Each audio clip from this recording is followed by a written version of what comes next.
Tonight we begin with a simple question that's probably crossed your mind while watching some pristine nature documentary narrated by someone with a soothing British accent showing you the Amazon in all its emerald glory.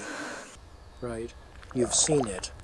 The endless green canopy stretching to the horizon, exotic birds with feathers like living rainbows, maybe a jaguar prowling majestically through dappled sunlight, and you think to yourself, yeah, that looks challenging but survivable, maybe even spiritual, like some kind of primal reset for your overstimulated modern brain. Forget that fantasy right now. Forget every romanticized image, Hollywood, National Geographic, and your daydreams have sold you about the world's largest rainforest.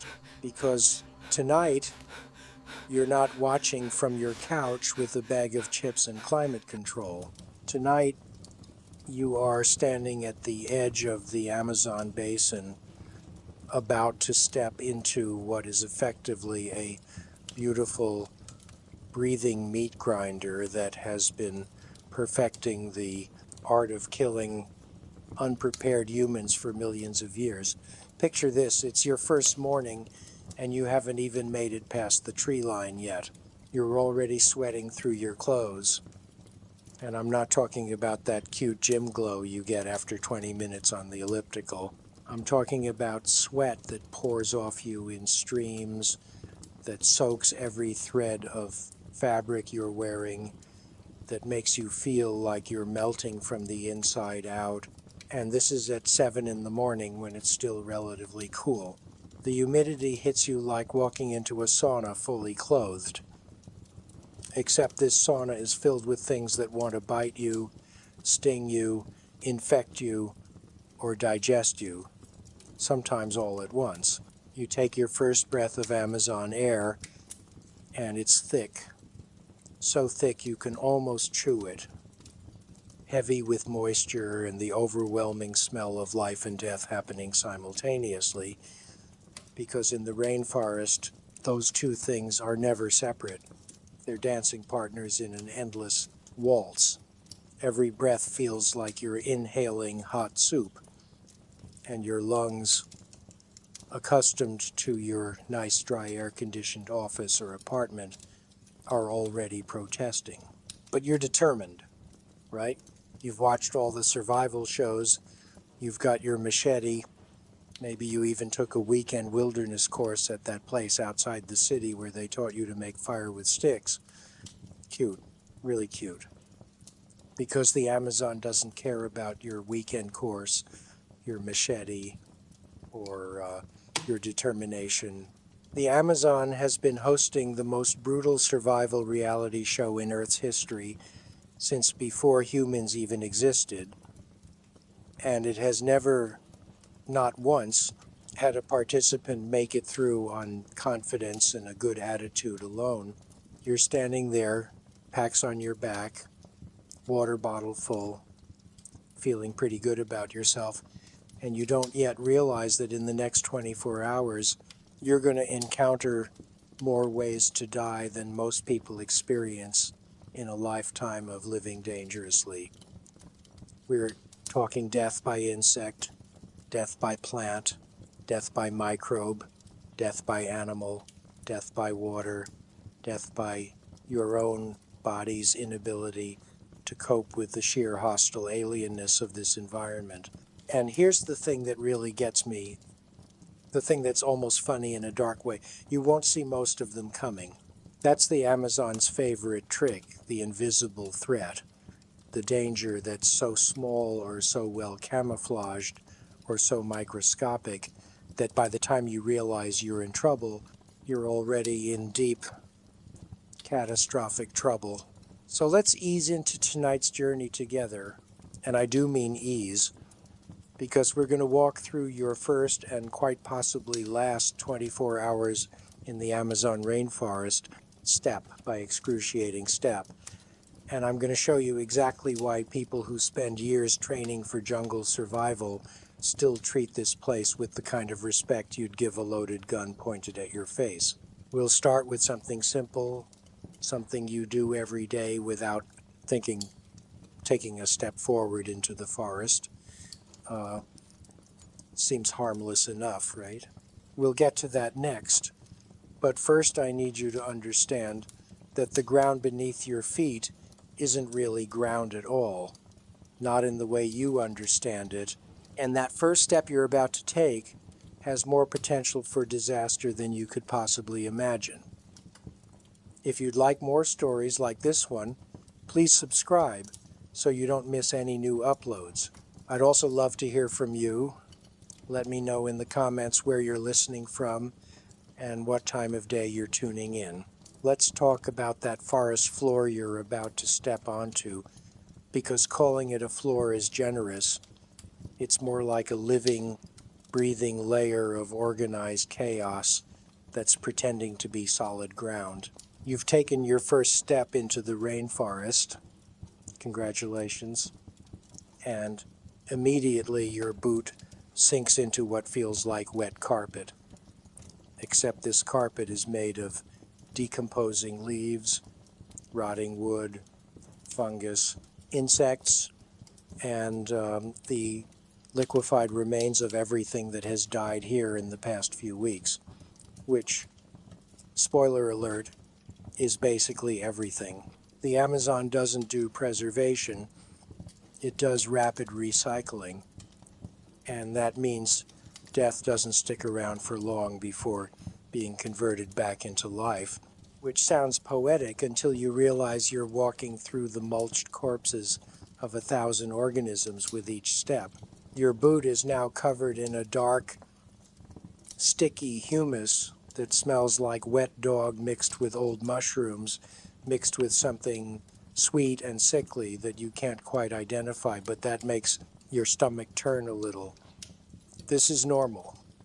This is actually one of the better smells you're going to encounter. So enjoy it while it lasts. You're trying to find solid footing, but solid is a relative term here because the ground is basically a thin layer of organic matter sitting on top of surprisingly poor soil, which sounds wrong because how can the world's largest rainforest grow on poor soil? And that's actually one of the Amazon's most interesting tricks. All the nutrients aren't in the ground, they're in the vegetation itself, cycling through the system so fast that the soil is basically just a placeholder. But you don't care about soil science right now because you've just put your hand on a tree trunk to steady yourself. Which brings us to our first major mistake of the day. That tree bark you're touching, it's not just bark. Look closer, and I mean really look, because covering every square inch of that trunk is a micro-ecosystem of its own. There are insects so tiny you need a magnifying glass to see them properly. There are fungi that are quietly digesting the wood from the outside in. There are lichens and mosses that are hosting their own communities of even smaller organisms. And some of them, just some of them, really don't appreciate being touched. You feel a slight burning sensation on your palm, barely noticeable at first, like you've touched something warm. That warmth is about to become a problem because what you've actually done is brushed against a processionary caterpillar, and these little nightmares are covered in thousands of tiny hairs that break off on contact and embed themselves in your skin like microscopic needles. Each hair contains a toxin, and those toxins are now in your hand, causing an inflammatory reaction that's going to progress from mild irritation to serious pain over the next hour. Your palm is already starting to itch, that deep, maddening itch that no amount of scratching will satisfy, and soon it's going to swell, turning red and hot to the touch. But wait, there's more, because those caterpillar hairs, they're also in the air now, disturbed by your touch, and you've just inhaled a few. Your throat is going to start feeling weird in about 10 minutes, scratchy and tight. and your eyes are going to water. And if you're really unlucky, if you inhaled enough of them, your airways are going to start swelling, which is a polite way of saying you might stop being able to breathe properly. And all of this from touching a tree to steady yourself. You haven't even walked 20 feet into the forest yet. Let's be clear about something. The Amazon isn't malicious. It's not out to get you specifically. It's just that it's so densely packed with life that statistically speaking, you're going to encounter something dangerous every few minutes. And the sheer volume of potential threats means that even if each individual threat only has a small chance of killing you, the cumulative probability of something bad happening approaches certainty very, very quickly. You're still trying to process what's happening to your hand, which is now really starting to hurt, like someone is holding a lighter under your palm, and you make your second major mistake. You try to wipe the irritation off on your pants.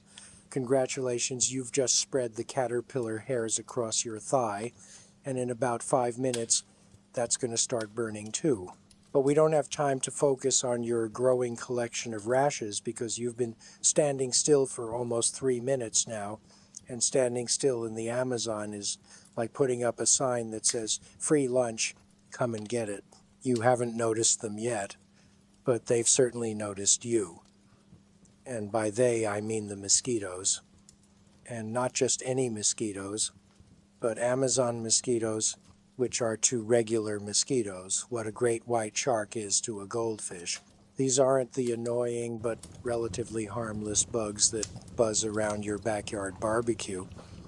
These are disease vectors with wings, and they've just detected the carbon dioxide you're exhaling, the heat your body is radiating, and the lactic acid in your sweat, which to them is like ringing a dinner bell. You feel the first bite on your neck, then another on your forearm, then 3 more on your ankles where your pants meet your boots.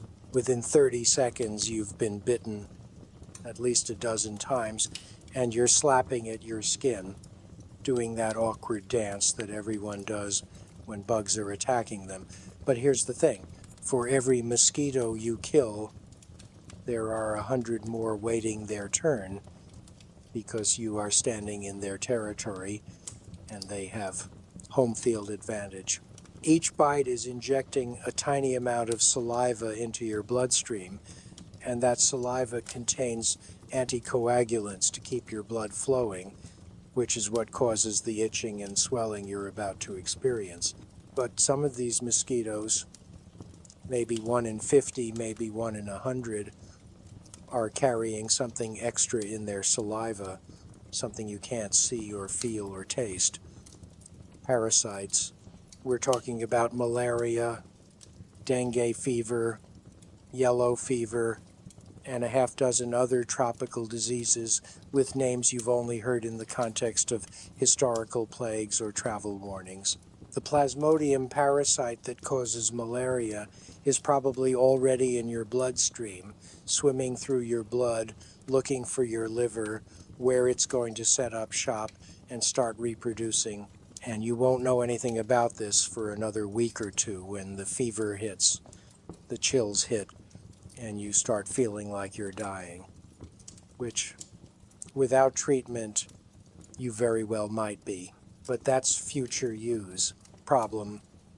Present you has more immediate concerns, like the fact that you're now walking again, trying to put some distance between yourself and the swarm of mosquitoes, except there is no distance. They're following you, they're everywhere, this is their home, and you're just passing through their hunting grounds. You're breathing hard now, partly from the exertion of walking through undergrowth that seems determined to trip you, and partly from the rising panic that comes from being constantly bitten by insects you can't escape. Your face is covered in sweat, your clothes are soaked through, and you're starting to realize that every single nature documentary you've ever watched conveniently edited out this part, the part where Simply existing in the rainforest is a full-body workout against an environment that treats your presence as an intrusion to be punished. You push through a curtain of hanging vines, and that's mistake number 3, because you didn't check what was living in those vines before touching them. There are ants in there, bullet ants specifically, and they're called bullet ants because their sting feels like being shot. And I'm not being dramatic, that's not an exaggeration. People who have experienced both a bullet ant sting and an actual gunshot wound have said they're comparable in terms of immediate pain intensity. These ants are about an inch long, which makes them easy to see. If you're looking, but you weren't looking, you were busy trying not to trip over a root, and now 3 of them are on your shoulder, and they are not happy about being disturbed. The first one stings you right above your collarbone, and the pain is instantaneous and breathtaking in its intensity. It's like someone has driven a hot nail through your skin and into the muscle underneath, and the pain doesn't fade, it just sits there, radiating out in waves that make your entire shoulder throb in rhythm with your heartbeat.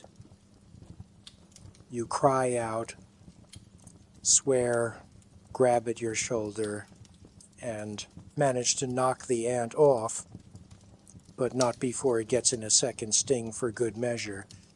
And now you've got 2 spots of pure agony on your upper body.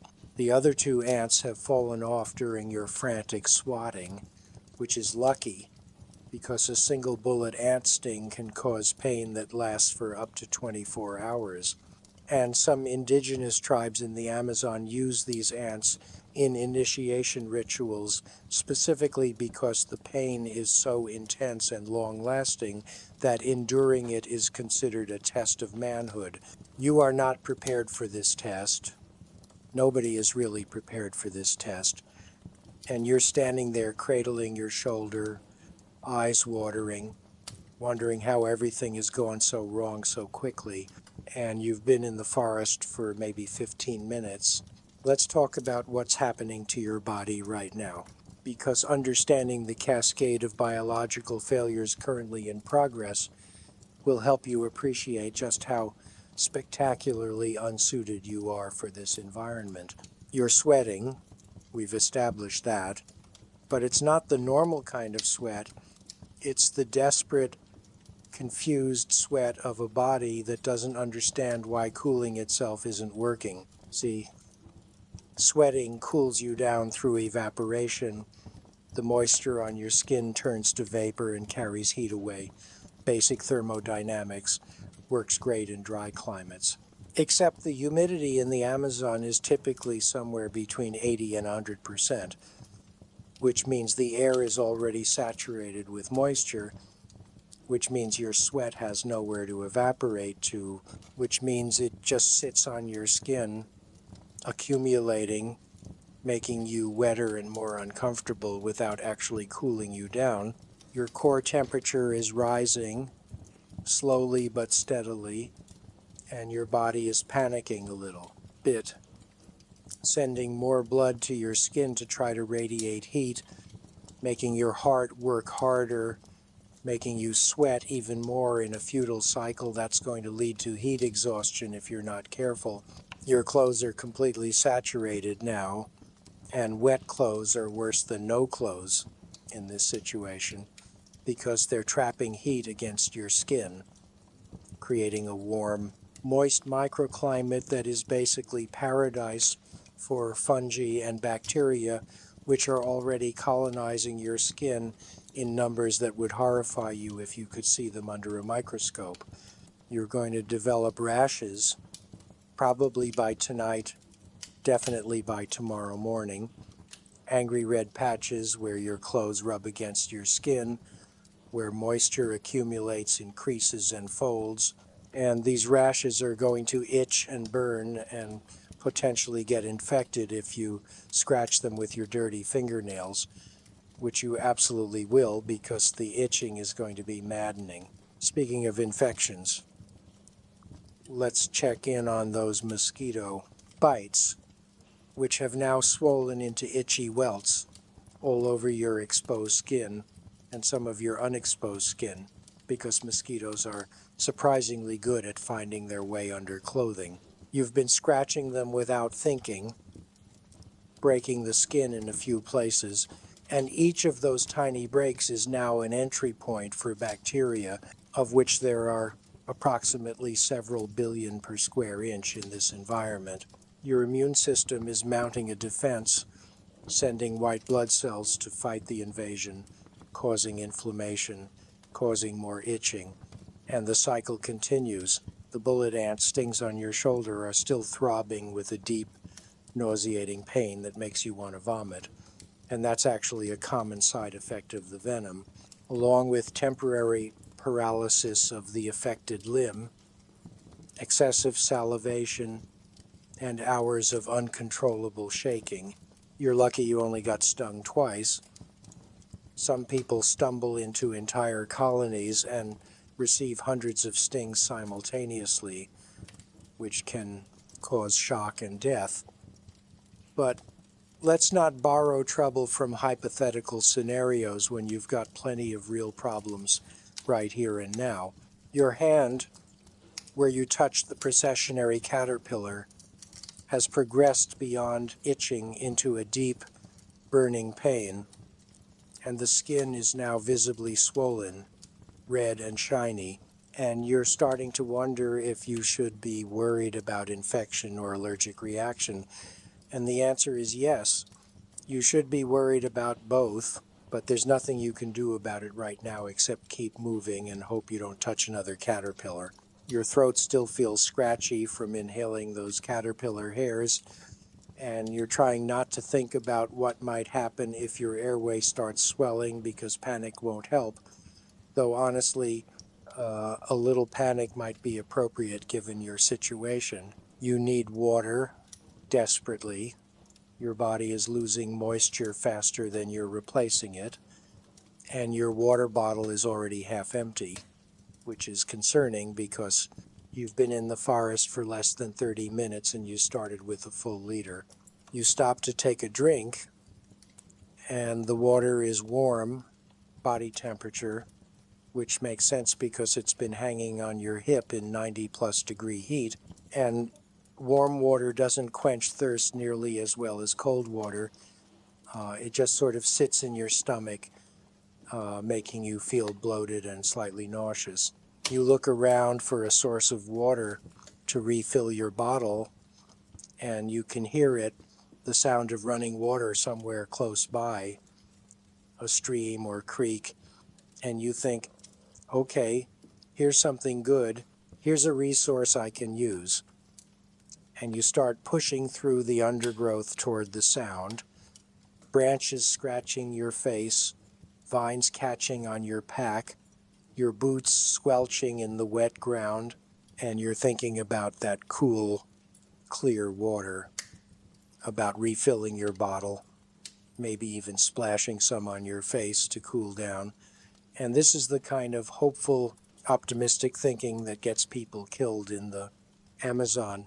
You break through a wall of vegetation and find the stream, and it's beautiful, genuinely beautiful, about 10 feet across, flowing over smooth stones, clear enough that you can see the bottom. And in any other context, this would be a picturesque scene worthy of a screensaver. But you're not in any other context. You're in the Amazon, and that pretty little stream is a biological minefield. Let's start with the water itself, which looks clear but is actually teeming with microorganisms, bacteria, parasites, and other things that would very much like to take up residence in your intestinal tract. You've probably heard of Giardia, the parasite that causes explosive diarrhea and cramps so bad you'll wish you were dead. And guess what? It's in there, along with its friends dysentery, cholera, typhoid, and a dozen other waterborne diseases that can turn your digestive system into a disaster zone. But you're thirsty. You're really thirsty, and you're looking at that water and thinking about the fact that humans can survive weeks without food but only days without water, and you're doing the mental math, trying to decide if the risk is worth it. Here's a spoiler. In your current state, with no water purification tablets, no filter, no way to boil the water, drinking from this stream is basically playing Russian roulette with your intestines. And unlike regular Russian roulette, where there's usually only one bullet in 6 chambers, this version has bullets in 5 chambers. But let's say you're cautious. Let's say you decide not to drink the water. You're just going to splash some on your face to cool down. Surely that's safe, right? Wrong, because there's a parasite called Naegleria fowleri, sometimes called the brain-eating amoeba, because that's literally what it does. And it lives in warm, fresh water, and it enters your body through your nose and travels up to your brain. And by the time you realize something is wrong, it's usually too late. It's rare, statistically very rare, but the Amazon is basically a statistics laboratory running millions of experiments simultaneously, and rare things happen here with unsettling regularity. So you're standing at the edge of this stream trying to decide what to do, and that's when you notice the fish. Small fish, maybe 2 inches long, swimming in a tight school near the far bank. They look harmless.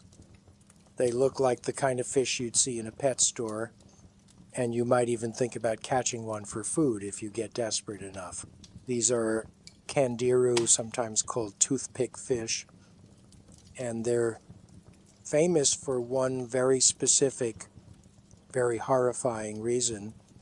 They're attracted to urea, which is found in urine, and there are documented cases of these fish swimming up the urethra of people urinating in the water, where they lodge themselves with backward-facing spines and cause exactly the kind of nightmare scenario you're now imagining. The actual frequency of this happening is debated. Some scientists think it's rarer than popular culture suggests.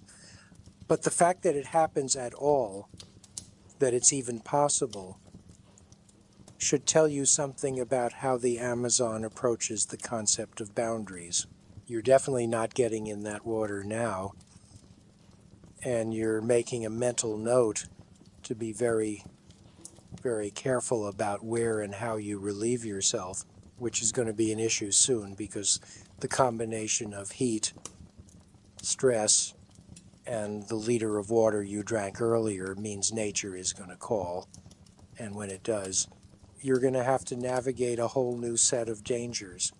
But right now, you're still focused on the water situation, and you're trying to figure out your next move. When you see something that makes your blood run cold, there's a log floating in the stream, except it's not a log, it's moving, and as it gets closer, you realize it's a caiman, a spectacled caiman, specifically about 5 feet long, cruising slowly through the water like a living submarine. Caimans are relatives of alligators and crocodiles, and while they're smaller than their cousins, they're still apex predators with jaws that can snap a human bone like a pretzel stick. And this one has definitely noticed you standing on the bank. It's watching you with those cold reptilian eyes, calculating, trying to decide if you're prey or threat. And you're frozen, absolutely frozen, because every instinct you have is screaming at you to run, but you also know that running might trigger a chase response. And you definitely don't want this thing chasing you. The moment stretches out, seconds feeling like minutes, your heart hammering in your chest, sweat running down your face, and then the caiman loses interest, probably deciding you're too big to be worth the effort, and it continues downstream. disappearing around a bend. You exhale a long shaky breath you didn't realize you were holding, and you back away from the stream very slowly, very carefully, keeping your eyes on the water in case the caiman comes back or in case there are others you didn't see. You're back in the forest now, away from the stream, and you've learned an important lesson. Water sources are congregation points for wildlife, which means they're more dangerous, not less, despite being essential for survival. You're going to have to come back eventually. You know this, because you're going through your remaining water at an alarming rate. But for now, you need to put some distance between yourself and that caiman, between yourself and the water you can't safely drink, between yourself and the growing realization that every single basic need you have, every simple thing you take for granted in normal life, is a complicated, dangerous challenge here. Walking through the rainforest is harder than you imagined, much harder, because there are no paths. Or rather, there are paths, but they're made by animals, and they don't necessarily go where you want to go. And the undergrowth is dense, so dense that you're constantly pushing through curtains of leaves and vines and branches, and every step requires deliberate effort, lifting your feet high to avoid roots and fallen logs, watching where you place your hands for support, scanning the ground ahead for the next safe spot to step. It's exhausting, mentally and physically exhausting, and you've only been doing this for maybe an hour, and you're already breathing hard, your muscles burning, your clothes chafing against your skin in places that are going to develop serious blisters if this continues. The canopy above you is so thick that very little direct sunlight reaches the forest floor, which makes it dim down here, perpetually twilight, and that plays tricks with your depth perception, makes it hard to judge distances, makes every shadow seem potentially threatening. You can hear sounds all around you, constant sounds. The forest is never quiet. There's always something moving, something calling, something rustling through the leaves. And your brain is working overtime trying to process all these auditory inputs, trying to determine which sounds are normal and which sounds might indicate danger. And after a while, everything starts to sound dangerous because you have no baseline for comparison, no way to know what's ordinary and what's not. There's a crash in the canopy above you, something heavy moving through the branches, and you look up to see a troop of howler monkeys, their black fur almost invisible in the shadows. And as you watch, one of them notices you and does what howler monkeys do best. It howls. The sound is incredible, one of the loudest animal vocalizations on Earth, a deep, roaring bellow that echoes through the forest and seems to come from everywhere at once. And it's so unexpected, so visceral, that you actually jump, your heart rate spiking, adrenaline dumping into your system. The other monkeys join in creating a chorus of roars that would be impressive if it wasn't also mildly terrifying. And then, because the universe has a sense of humor, one of the monkeys decides you're a threat and begins throwing things at you, feces specifically, because that's what monkeys do when they're upset. They throw their own feces, and you're dodging, trying to avoid being hit by flying monkey poop, which is not something you ever imagined you'd have to do. And you're simultaneously trying to keep moving because standing still is not an option. You manage to get out of range without being hit, which is lucky because monkey feces can carry diseases. Of course they can. Everything in this forest can carry diseases.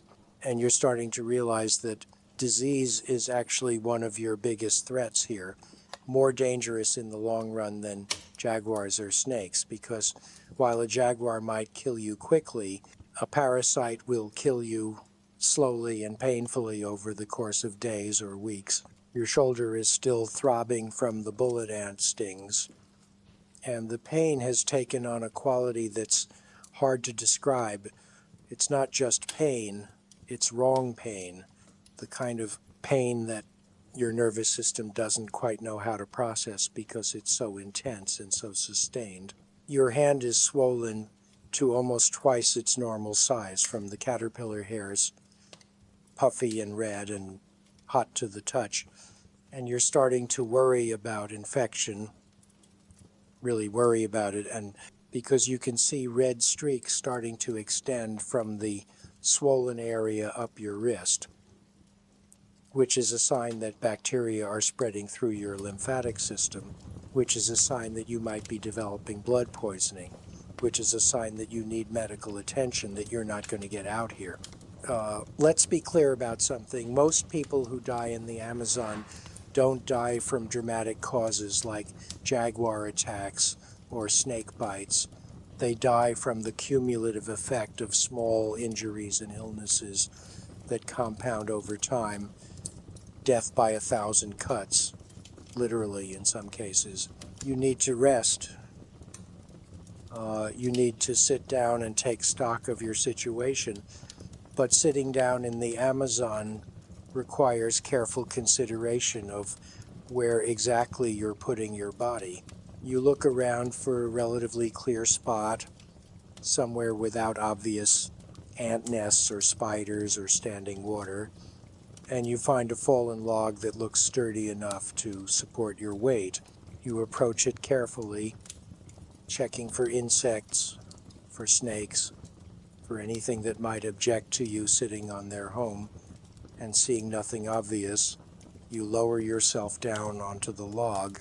Immediate mistake, you feel something crunch under your weight, and a smell hits you, overwhelming and putrid, the smell of rot and decay concentrated into something almost physical, and you realize the log is hollow, filled with decomposing matter and the insects that feed on decomposing matter, and you've just crushed their home. They emerge angry, a swarm of beetles and other insects you can't identify, and you're up off that log faster than you've moved all day, brushing frantically at your pants where some of them have crawled, feeling phantom itches everywhere, paranoid now about every sensation on your skin. So sitting is not an option, standing is exhausting, and walking is dangerous, which leaves you with very few good choices. You decide to keep walking, figuring that moving at least gives you a sense of purpose, gives you something to focus on besides the growing list of things wrong with your body and your situation.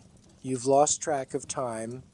Your phone is in your pack, but the battery died hours ago because you forgot that humidity can get inside electronics and cause all sorts of problems. And without it, you have no clock, no GPS, no way to call for help, even if there was cell service here, which there absolutely is not.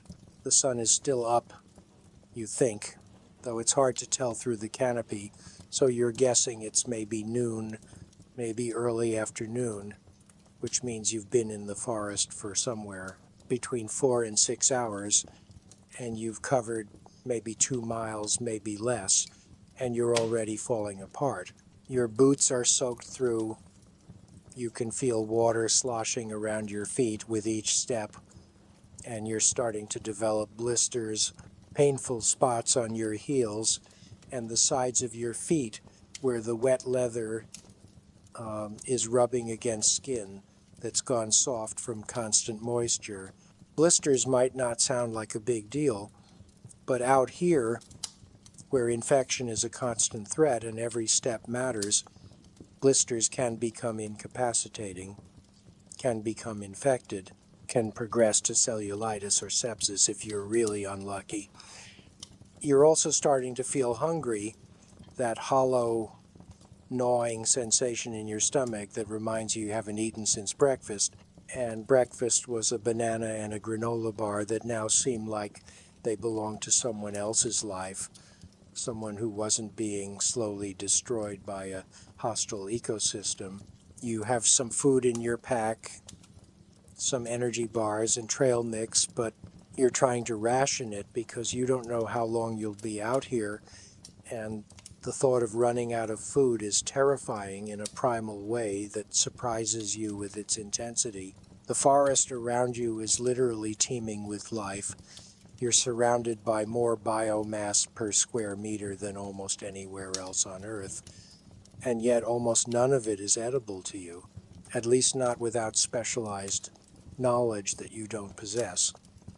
Those berries on that bush might be nutritious, might be deadly, poisonous. You have no way to tell. That plant with the pleasant-looking leaves could be edible, could give you diarrhea that dehydrates you to death in 2 days. The Amazon is abundant, incredibly abundant. But it's abundant with things that have evolved specifically to not be eaten, and figuring out the exceptions requires either years of indigenous knowledge or a lot of trial and error. And error in this context means potential death. You're thinking about this, about food and hunger, and the frustrating irony of starving in a rainforest when you notice something strange about the trees around you. They're covered in thorns, long thorns, some of them 3 or 4 inches in length, hard and sharp as needles, and they're everywhere, on the trunk, on the branches, even on some of the leaves. These are probably ceiba trees or something similar, trees that have evolved thorns as defense against animals that would eat their bark or climb them to reach their canopy. And you're realizing that everything here is defended. Everything is protected by some mechanism, whether it's thorns or toxins or camouflage or speed, because in an environment this competitive, vulnerability equals death. You hear it before you see it, a rustling in the undergrowth to your left, something moving parallel to your path, keeping pace with you. And your first thought is jaguar, because of course it is, because your mind has been primed by every nature documentary you've ever seen to think that the Amazon's apex predator is constantly stalking humans. But jaguars are actually pretty rare, and attacks on humans are rarer still. So the reality is probably less dramatic, but still potentially dangerous. You stop walking, trying to get a visual on whatever is moving out there, and the rustling stops too. You start walking again, and the rustling resumes. This continues for several minutes, this game of stop and go, and your anxiety is building because not knowing what's following you is somehow worse than knowing. Imagination filling in the gaps with every monster your subconscious can conjure. Finally, you catch a glimpse of it through the leaves. It's a peccary, a wild pig basically, and while they're not as romantically dangerous as a jaguar, they're actually more likely to hurt you because peccaries can be aggressive, especially if you stumble across a group of them, and which is exactly what you've done. There are more of them now. You can hear them, a whole herd moving through the forest. And if they decide you're a threat, if they decide to charge, you're going to have a serious problem because an adult peccary weighs about 60 pounds and has sharp tusks and no fear, and a whole group of them can take down much larger animals than you. You're trying to slowly back away, trying not to make eye contact, because eye contact can be interpreted as a challenge, and you're almost clear, almost to a point where you can change direction and avoid the herd entirely when you step on a branch. It breaks with a crack that sounds like a gunshot in the relative quiet of the forest, and the peccaries react immediately, startled, and one of them, a large male by the looks of it, decides that the best defense is a good offense, it charges toward you, not a full attack charge, but a warning charge, trying to scare you away from its territory, and you do the only thing you can do, you run. Running in the rainforest is even harder than walking. You're tripping over roots, branches are whipping your face, vines are catching your feet, and behind you is the sound of the peccary crashing through the undergrowth, and you're pretty sure it's not actually going to chase you very far. They usually don't. But you're not taking chances. You're running like your life depends on it, because maybe it does. You don't see the hole. How could you? You're running blind through vegetation, and your foot comes down on what looks like solid ground, but is actually a thin crust of dirt and leaves covering a cavity underneath. And your leg goes through down into darkness, and you fall hard, your momentum carrying you forward, your hands instinctively reaching out to break your fall. You hit the ground with your full weight on your left hand and wrist, and you feel something give a pop and a grinding sensation that's followed immediately by white-hot pain that shoots up your arm. You've broken something, or badly sprained it at minimum, and you're lying there in the dirt, your leg still partially in the hole, your wrist screaming at you, and you're too shocked to move for a moment, just breathing, trying to process what just happened. The peccary has stopped following you. You can hear the herd moving away in a different direction, crisis averted, except you've traded one crisis for another. You carefully extract your leg from the hole, checking for injuries, and miraculously your leg seems okay. Some scrapes, some bruising that's going to be spectacular by tomorrow, but nothing broken. Your wrist, though, your wrist is bad. It's already swelling, and when you try to move it, the pain is so intense that you feel lightheaded, nauseous, and you have to sit still for a minute with your eyes closed, breathing slowly,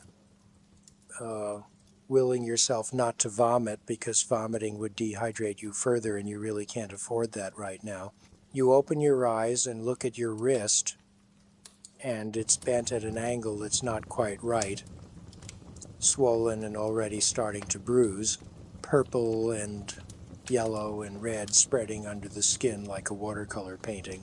You try to move your fingers, and they respond, which is good, means the nerves are intact, but the movement causes such intense pain in your wrist that you immediately stop. Let's pause here and talk about what a broken wrist means in your current context, because it's not like you can just go to urgent care and get a cast and some pain meds and be back to normal in 6 weeks.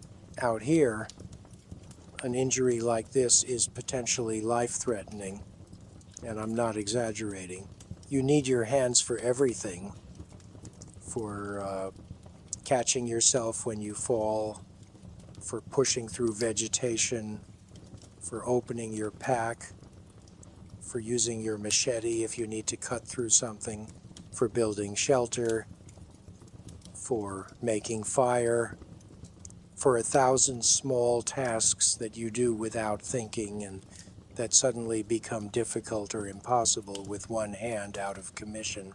And it's your left hand, which is lucky if you're right-handed, less lucky if you're left-handed, but either way you're now operating at significantly reduced capacity in an environment that was already pushing you to your limits.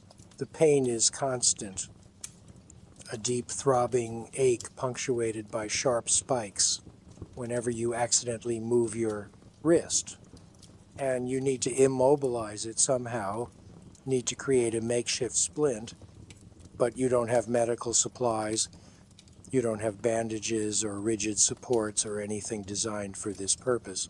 You look around for something you can use, and you spot some straight sticks, and you think, okay, I can work with that, and you use your good hand and your teeth to tear strips from the bottom of your shirt, and you position the sticks along either side of your wrist and forearm, and you wrap the fabric strips around them, trying to create something that will keep your wrist stable.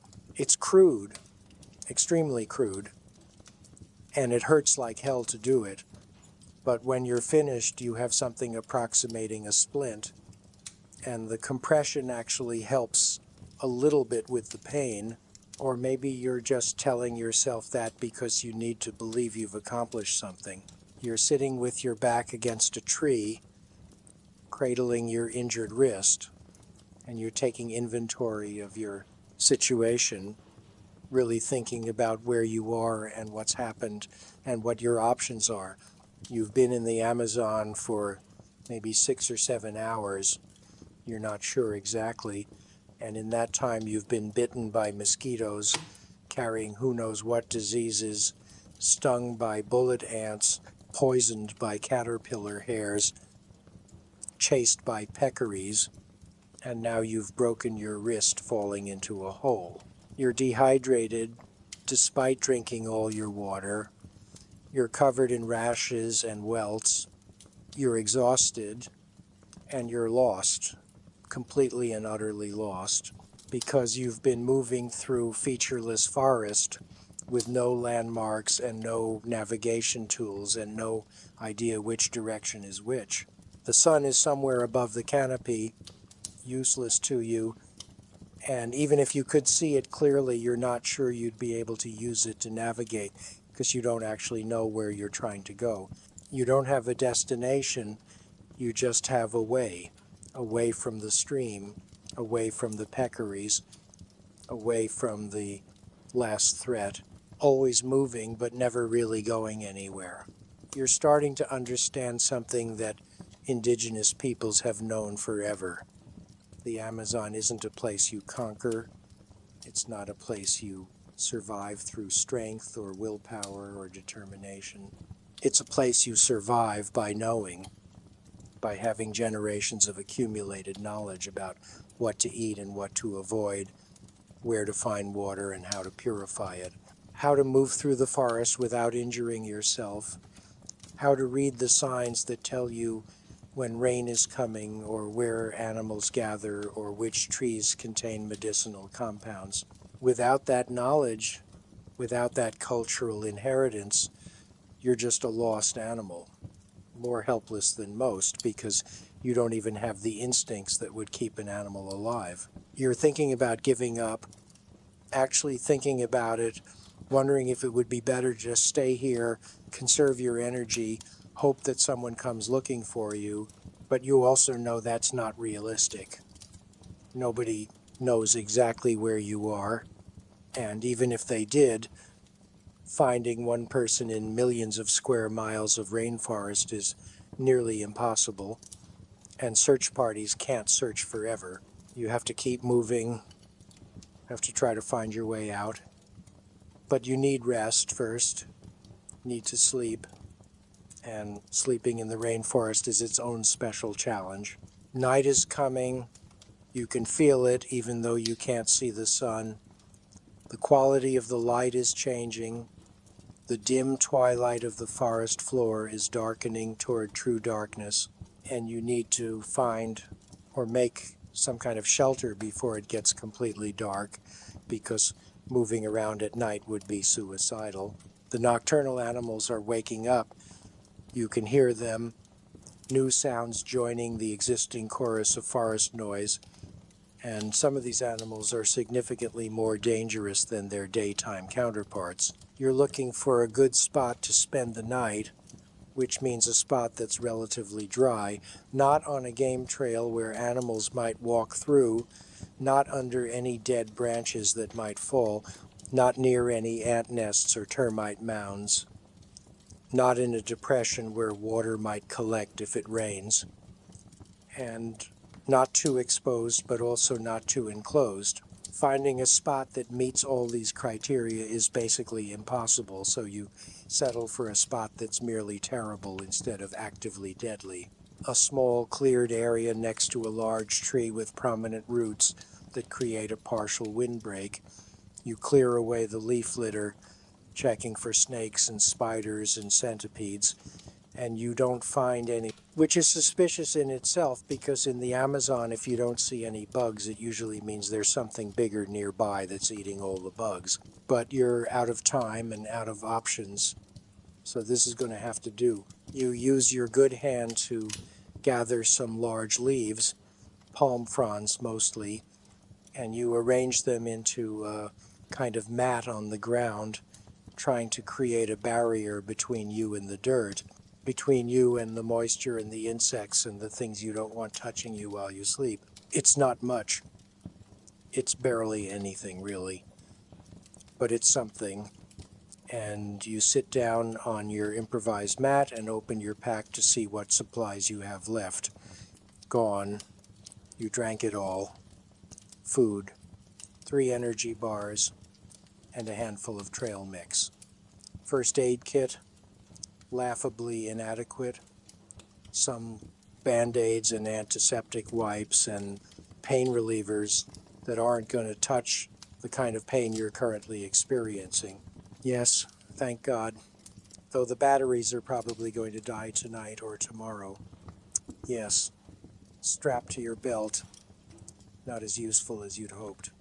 Yes, still with you, heavy and awkward. Emergency blanket.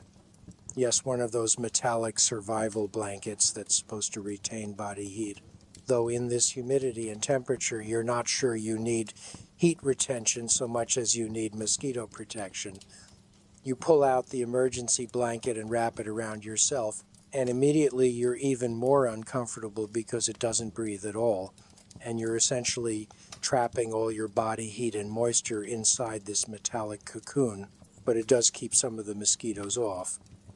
So you accept the trade-off.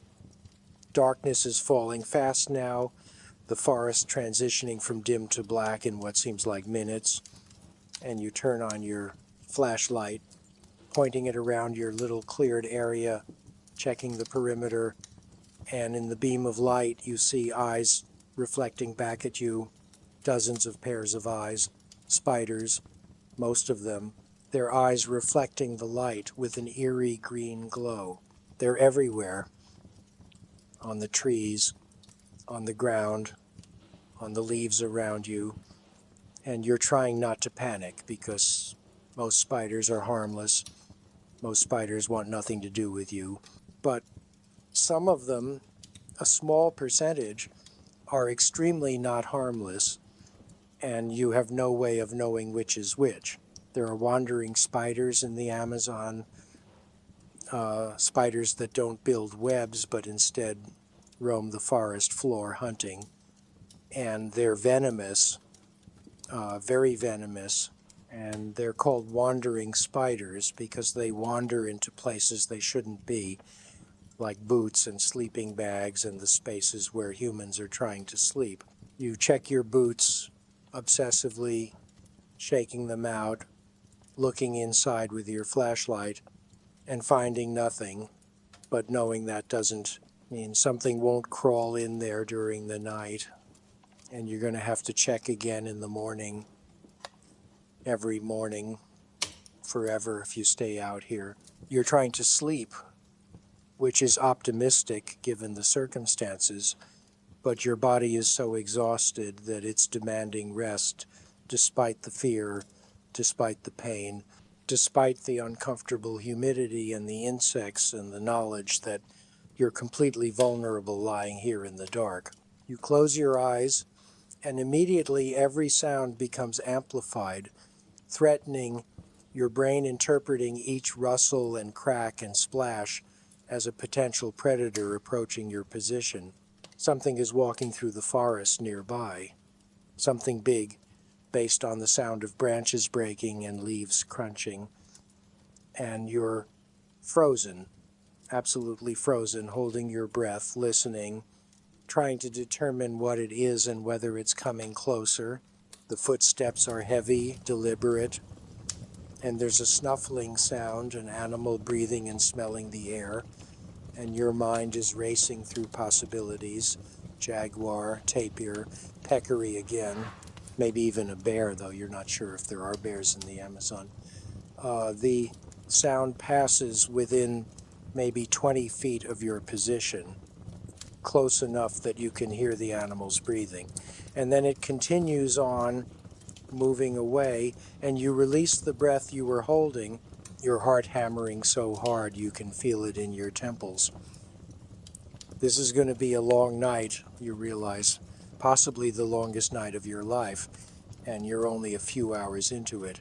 The sounds of the rainforest at night are different from the day sounds, more varied, more mysterious, and somehow more threatening because you can't see what's making them. There are howls and screeches and clicking sounds and low rumbling growls that seem to vibrate through the ground. There are insects, so many insects. They're chirping and buzzing, creating a wall of white noise that's almost hypnotic. And underneath that are the sounds of things moving, hunting, eating, being eaten. The whole complex machinery of the rainforest ecosystem operating at full capacity in the darkness. You hear something splash into water nearby, must be a stream or pond you didn't notice before, and you wonder what's out there in the water. What creatures are swimming and hunting and waiting? Caimans are more active at night. You remember reading that somewhere. And so are many snakes. And the thought of a snake slithering across your legs while you sleep is enough to make you want to stay awake forever. But exhaustion is a powerful thing, and despite your best efforts, you feel yourself starting to drift, consciousness fading, your body claiming the rest it needs, regardless of your fear. You jerk awake to pain, sharp pain on your ankle, and you grab your flashlight and shine it down to see a large ant, not a bullet ant, but still substantial, biting into your skin with its mandibles.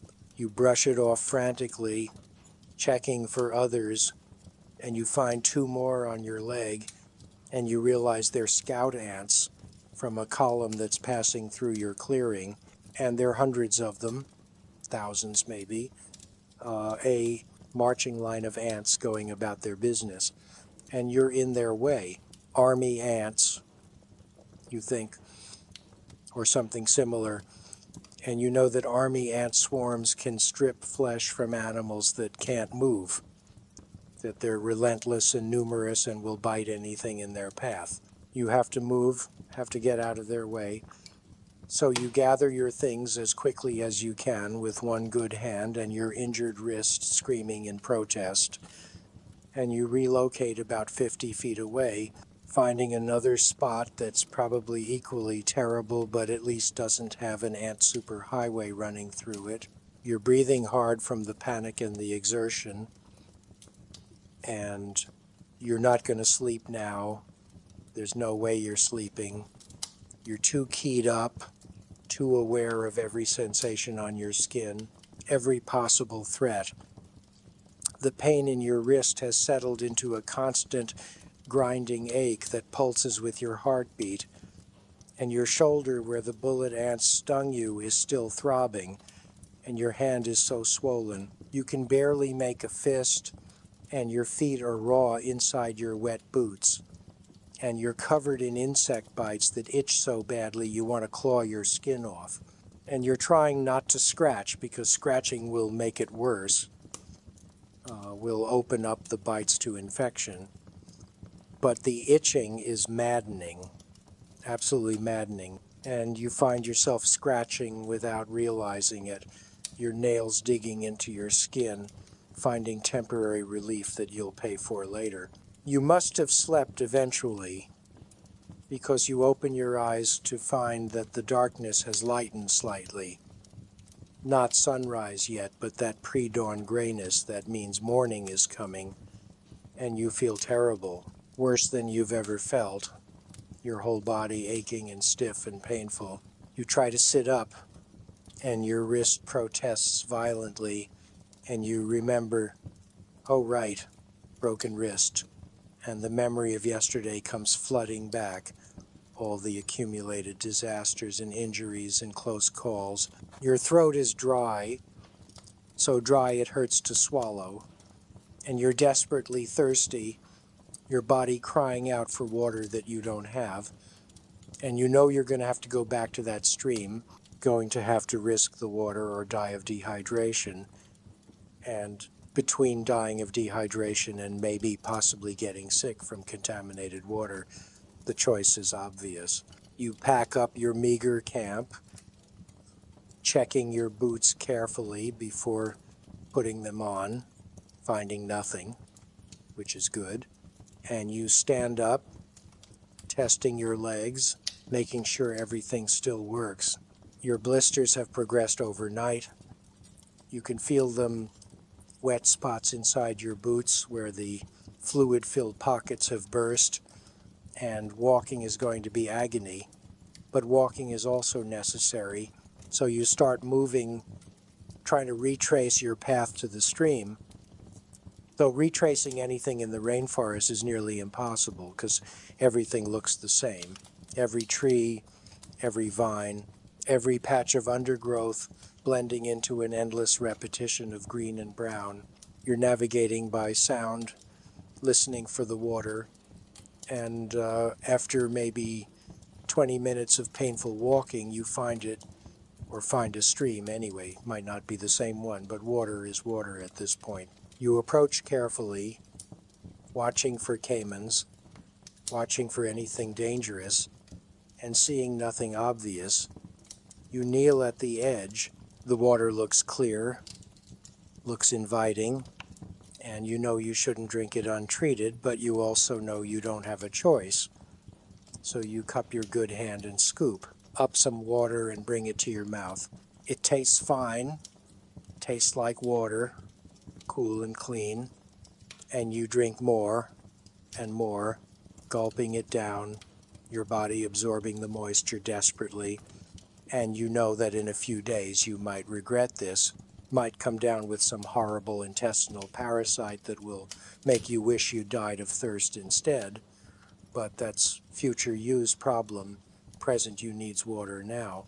You drink until your stomach feels full and sloshy, and then you splash some water on your face, careful to keep it away from your nose. And the coolness is wonderful, briefly wonderful, before the humid air makes you feel just as hot and sticky as before. You refill your water bottle, knowing you'll have to drink from it eventually despite the risks. And you're about to stand up when you see something that makes you freeze. There's a snake on a branch overhanging the water, maybe 6 feet from where you're kneeling, and it's looking at you with those unblinking reptile eyes that reveal absolutely nothing about its intentions. The snake is thick-bodied, maybe 4 feet long, with distinctive diamond patterns on its scales, and you're pretty sure it's a bushmaster, one of the most venomous snakes in South America, capable of delivering a bite that can kill a human in hours if untreated. The snake hasn't moved, hasn't shown any signs of aggression. It's just there, watching, and you're trying to remember what you're supposed to do in this situation, trying to remember if you should back away slowly or stay still or what. And your mind is blank, completely blank, paralyzed by fear and the knowledge that one wrong move could be fatal. You decide to back away slowly, very slowly, not making any sudden movements, keeping your eyes on the snake, and you manage to put about 10 feet between you and the water before you feel safe enough to turn around and walk away at a normal pace. Your heart is racing again, adrenaline flooding your system, and you're starting to wonder if your heart can actually handle all this stress, all these constant fear responses, all these adrenaline spikes that are happening every few hours. The sun is up now. You can tell because the forest has brightened from gray to that dim green twilight, and the temperature is already climbing, humidity building like a physical pressure against your skin. You need to find food, need to eat something, and you pull out one of your energy bars and unwrap it with your good hand and your teeth, and you take a bite, and it's stale and chalky and barely satisfying, but it's calories, and your body needs calories. So you eat the whole thing, chewing mechanically, washing it down with water from your questionable stream bottle. You're trying to form a plan, trying to think strategically about your situation, and the obvious thing to do is find your way out of the forest. Find a river or a road or some sign of human habitation, but you have no idea which direction to go. No map, no compass, no GPS, nothing to guide you except random chance. Rivers flow downhill, you remember that much.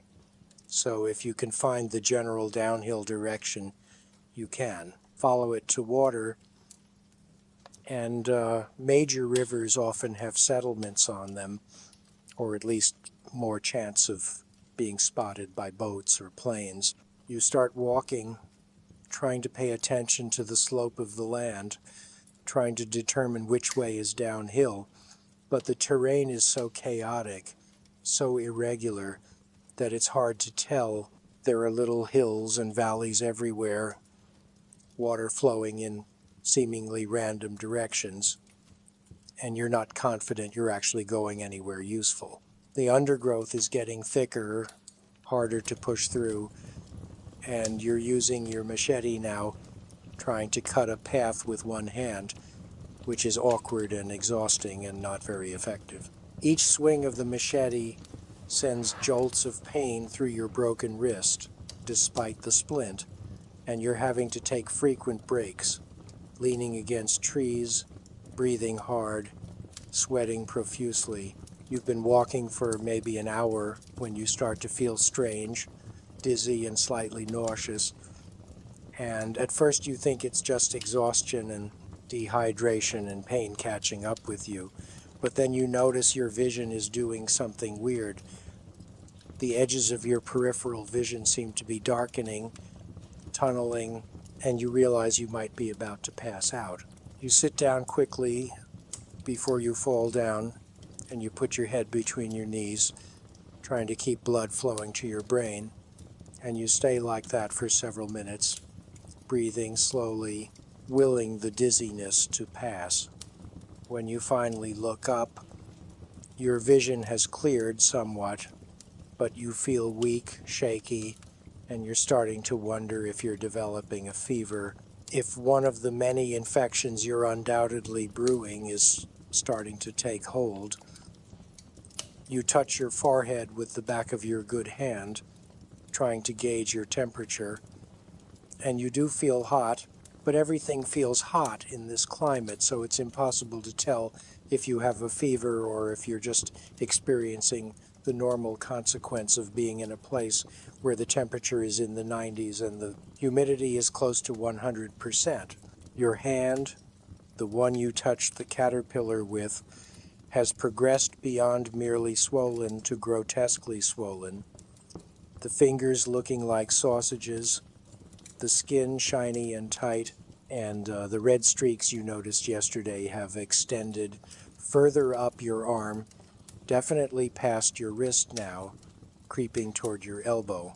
You have blood poisoning, you're pretty sure of it, sepsis or presepsis or whatever the technical medical term is for your blood is full of bacteria and your immune system is fighting a losing battle. Without antibiotics, without medical intervention, this is going to get worse, much worse, and you know this, you understand this intellectually, but there's nothing you can do about it except keep walking and hope you find help before your body gives out completely. The forest around you is alive with sound and movement, birds calling, monkeys howling in the distance, insects buzzing past your head. And normally you might find this interesting, might even find it beautiful in an objective way, but right now it's just noise, just another source of stress for your overloaded nervous system. You force yourself to stand, to keep moving, because stopping means giving up, and you're not ready to give up yet. Not quite yet. Even though your body is screaming at you to just lie down and rest, to surrender to the exhaustion and pain and let whatever happens happen. You're stumbling now more than walking, your coordination affected by the fever or the dehydration or both, and you're having trouble focusing your eyes, trouble making decisions about where to step.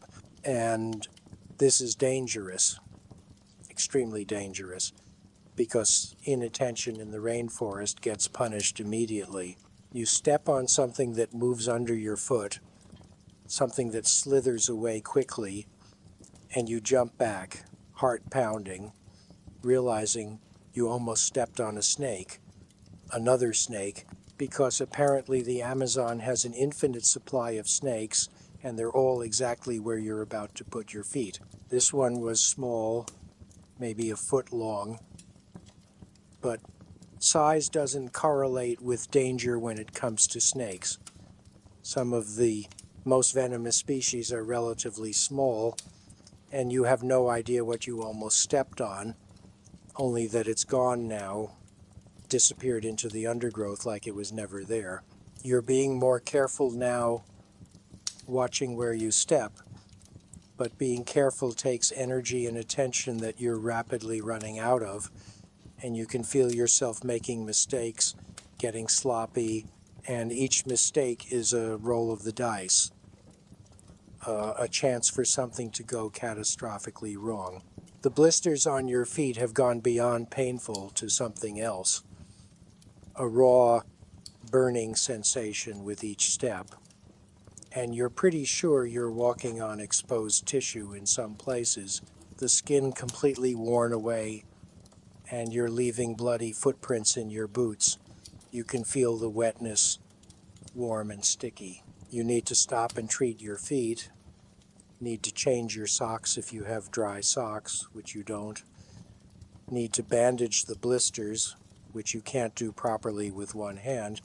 So you just keep walking, because what else can you do? Stopping won't make anything better. Stopping will just give you more time to think about how bad things are. You hear a sound ahead of you, voices, human voices, and for a moment you think you're hallucinating, that your fevered brain is conjuring up rescue that isn't there. But the voices continue, getting clearer, and you stumble toward them, pushing through the undergrowth, hoping desperately that this is real, that you've somehow found people, found help. You break through into a small clearing, and there are people there, 3 men, indigenous by the looks of them, wearing minimal clothing and carrying spears and woven baskets, and they see you emerge from the forest and they stop what they're doing and stare at you, and you must look like something from a nightmare, covered in mud and blood and insect bites, your hand swollen to twice its normal size, your makeshift wrist splint filthy, your clothes torn and soaked through, and you try to speak, but your throat is so dry that only a croak comes out.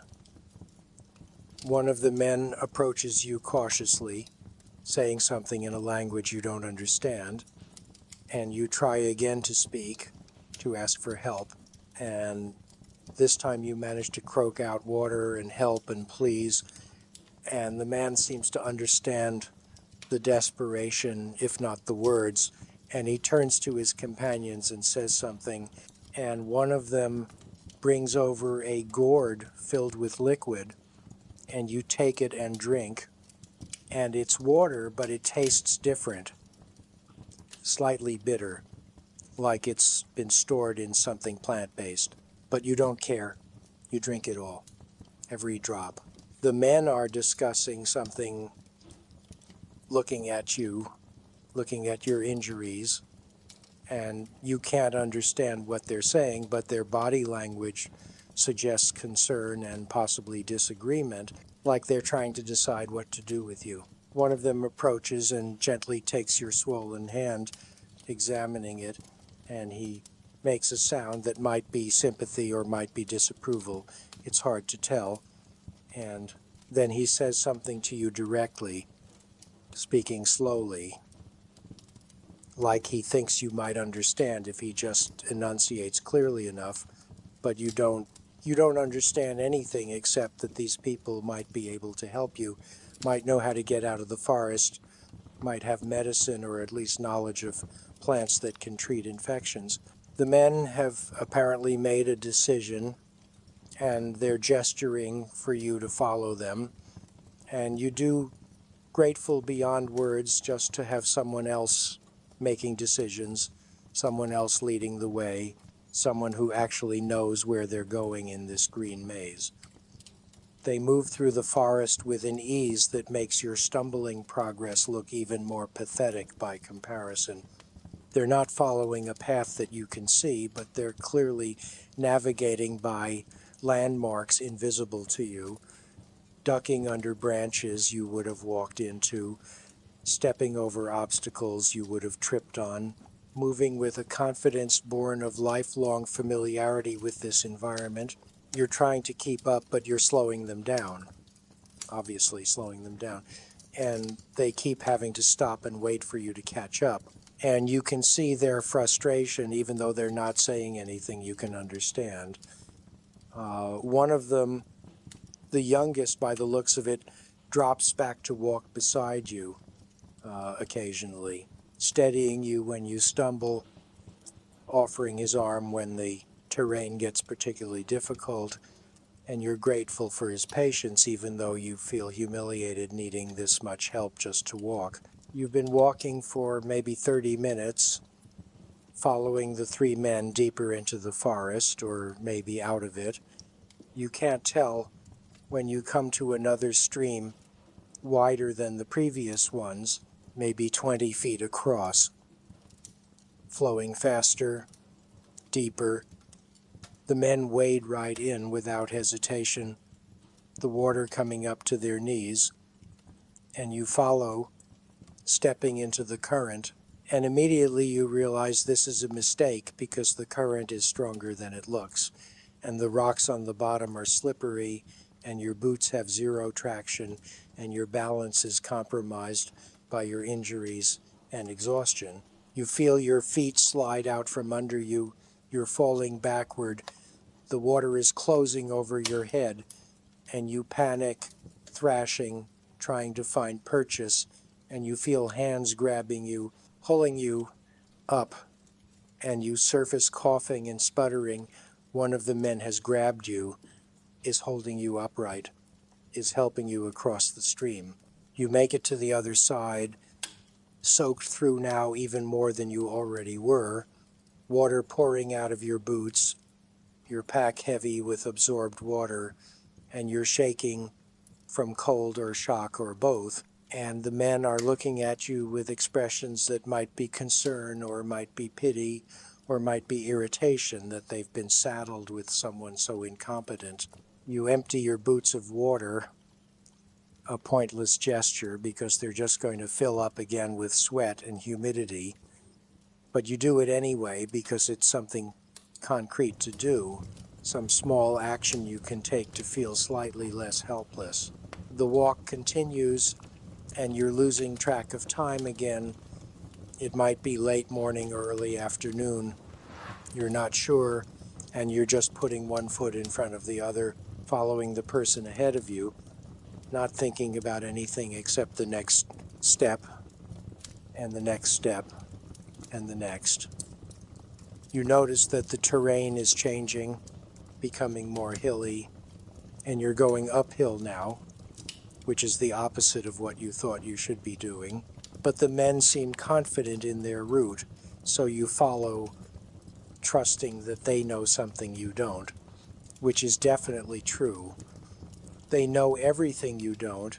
They know how to live in a place that's actively trying to kill you. The vegetation is changing too, becoming slightly less dense, and there are rocks now, exposed bedrock in places, and you're actually climbing, using your good hand to pull yourself up steep sections, your broken wrist hanging useless at your side.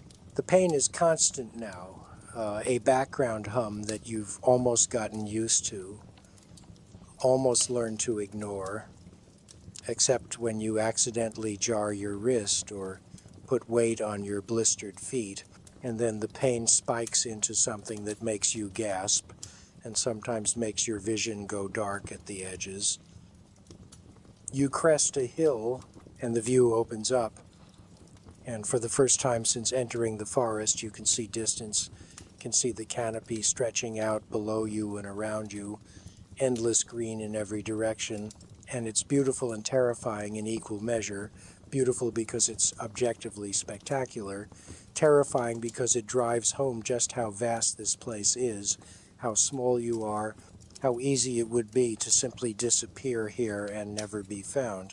The men lead you down the other side of the hill, and you're descending now, and the forest is changing again, becoming denser, darker, wetter, and you realize you're entering a different microclimate, a different zone of the forest ecosystem, and everything here looks different, feels different.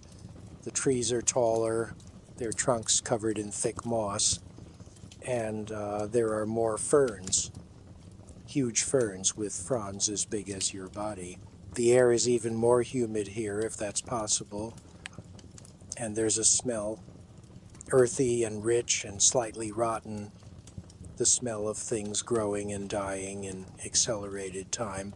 You're following the men through this primordial landscape, and you're starting to see structures, human-made structures, and your heart leaps with hope because structures mean civilization, mean shelter, mean potentially medical help. You emerge into a clearing and there's a village, an actual village, maybe 20 structures, some kind of traditional indigenous housing, round or oval buildings with thatched roofs, and there are people, women and children and old men, and they stop what they're doing to stare at you, this strange, injured, mud-covered outsider who has appeared in their home. The men who brought you here say something to the gathered villagers, explaining presumably, and there's a discussion, multiple people talking at once, and you're standing there swaying slightly, trying to stay upright, trying to process the fact that you've found people, found safety, found the end of your ordeal, or at least a pause in it. An older woman approaches you. She's maybe 60 or 70 or maybe older. It's hard to tell. And she takes your injured hand gently, examining it the way a doctor might, and she makes a clicking sound with her tongue, disapproving, and she calls out something to someone else, and a younger woman brings over a basket containing various plants and what looks like ground substances.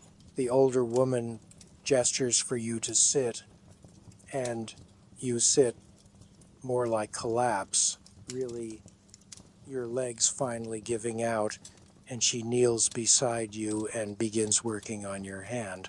She has a stone mortar and she's grinding something, leaves maybe, mixing them with some kind of liquid to create a paste, and then she's spreading this paste on your swollen hand, and it feels cool, soothing, and almost immediately the burning pain starts to decrease.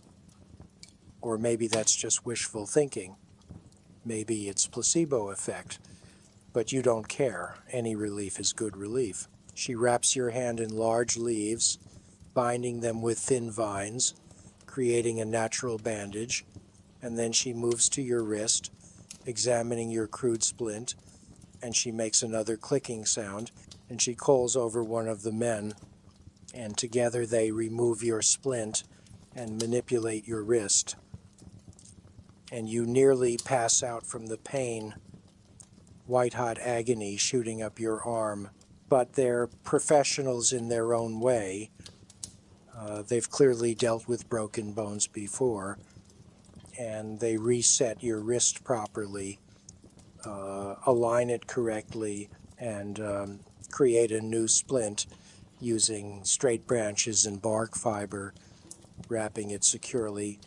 And when they're done, it still hurts, but it's a different kind of hurt, more stable, more properly immobilized. The woman is saying something to you, soothing sounds, even though you don't understand the words, and she offers you a cup of liquid, and you hesitate because you've learned to be cautious about consuming unknown substances in the Amazon. But you also trust that these people who've already helped you aren't trying to poison you, so you drink it. The liquid is bitter, intensely bitter, with an earthy undertaste, and you grimace, and the woman smiles, and she gestures that you should drink it all, so you do, forcing it down, trying not to gag on the taste. Within minutes, you start to feel strange, floaty, disconnected, and you realize they've given you something for the pain, some kind of plant-based analgesic, and it's working. It's actually working. The constant throbbing in your wrist is fading to a distant ache, and the burning in your hand is becoming manageable, and even your blistered feet feel less awful. You're lying down now. Someone has brought out a woven mat, and you're on it, and there's a roof over your head, actual shelter, and you're safe, temporarily safe at least. And the relief is so overwhelming that you feel tears running down your face, and you're not sure if you're crying from relief or pain or exhaustion or all three. You sleep, really sleep for the first time since entering the forest, and when you wake up it's dark out. Night has fallen again. But this darkness is different because there are fires, small cooking fires scattered around the village, and there are people moving around, talking quietly, living their lives, and you're part of their space now, at least for the moment. Someone notices you're awake and brings you food, a bowl containing some kind of stew or soup, thick and hearty with chunks of something you can't identify, meat maybe, or fish, and pieces of root vegetables or tubers, and you eat it with your good hand, scooping it up, and it's the best thing you've ever tasted, not because it's objectively delicious, but because you're starving, truly starving, and your body is desperate for calories and nutrients and salt. You eat the entire bowl, and they bring you another one, and you eat that too, and then they bring you water, clean water that doesn't taste like stream water or fear, and you drink until your stomach is uncomfortably full. The older woman who treated your injuries comes to check on you, examining her handiwork, and she seems satisfied with what she sees, and she applies more of the plant paste to your hand, and she checks your wrist splint, adjusting it slightly. She's speaking to you again, slowly and with gestures, and you're starting to understand the gist of what she's saying. Something about resting, about staying here, about waiting, and you nod because you understand that you're in no condition to go anywhere, that attempting to continue your journey right now would be suicide. She leaves and you're alone with your thoughts, lying on the mat under the thatched roof, listening to the sounds of the village, settling down for the night, and you're thinking about everything that's happened, about how close you came to dying out there in the forest, about how many times you should have died, about how lucky you are that those 3 men found you when they did. You're thinking about what this experience has taught you, about how completely unprepared you were, how naive, how arrogant to think that you could handle the Amazon with some basic supplies and determination. The rainforest isn't a challenge to be overcome. It's not a test of character or willpower. It's an ecosystem that has been perfecting the art of survival for millions of years, and everything in it, every plant and animal and microbe, is better adapted to this place than you will ever be. You survived not because you were strong or smart or resourceful, but because you got lucky, because you happened to stumble in the direction of people who knew what they were doing, because they took pity on you and helped you instead of leaving you to your fate. And the really sobering thing is that you were only out there alone for what, a day and a half? Less than 2 days, and you were already falling apart, already infected and injured and dehydrated and lost. People who get stranded in the Amazon for weeks, who have to survive extended periods without help, they're either incredibly knowledgeable about jungle survival or they're incredibly lucky, or both, and most of them don't make it. Most of them die out there. Their bodies recycled by the forest with the same efficiency that the forest recycles everything else. You're one of the lucky ones. You made it out, sort of. You found help, and now you just have to hope that the infections you've picked up aren't going to kill you anyway, aren't going to progress beyond what traditional medicine can treat, because you're still days away from modern medical care, days away from antibiotics and x-rays and all the technology that keeps people alive in the developed world. The plant medicine the woman gave you is helping. You can feel that the swelling in your hand has gone down noticeably. The red streaks have stopped advancing up your arm, but you don't know if that's enough, if it's going to be enough to stop the infection completely or just slow it down temporarily. Morning comes and you feel different. Not good exactly, but different. Less like you're actively dying and more like you might actually survive this. The fever seems to have broken. You're still hot, but everyone is hot in this climate. And when you touch your forehead, it doesn't feel abnormally warm. Your hand is still swollen, but less so. The skin no longer stretched tight like it might split. And you can make a fist now, sort of enough to grip things weakly. Your wrist is immobilized properly, and while it still hurts, it's a manageable hurt, not the screaming agony of yesterday. Your feet are still a disaster. You can feel that without looking, but someone has removed your boots while you slept and has treated your blisters with something. You can see fresh leaf bandages wrapped around both feet. And when you try to stand, the pain is less than you expected. Bad, but not unbearable. The older woman appears again. She seems to be in charge of your medical care, and she's carrying a bowl of water and some kind of cloth. And she gestures for you to remove your shirt, and you do awkwardly with one hand, and she begins washing you, cleaning off the accumulated mud and blood and insect grime. And it's simultaneously humiliating and wonderful. Humiliating because you're being bathed like a child.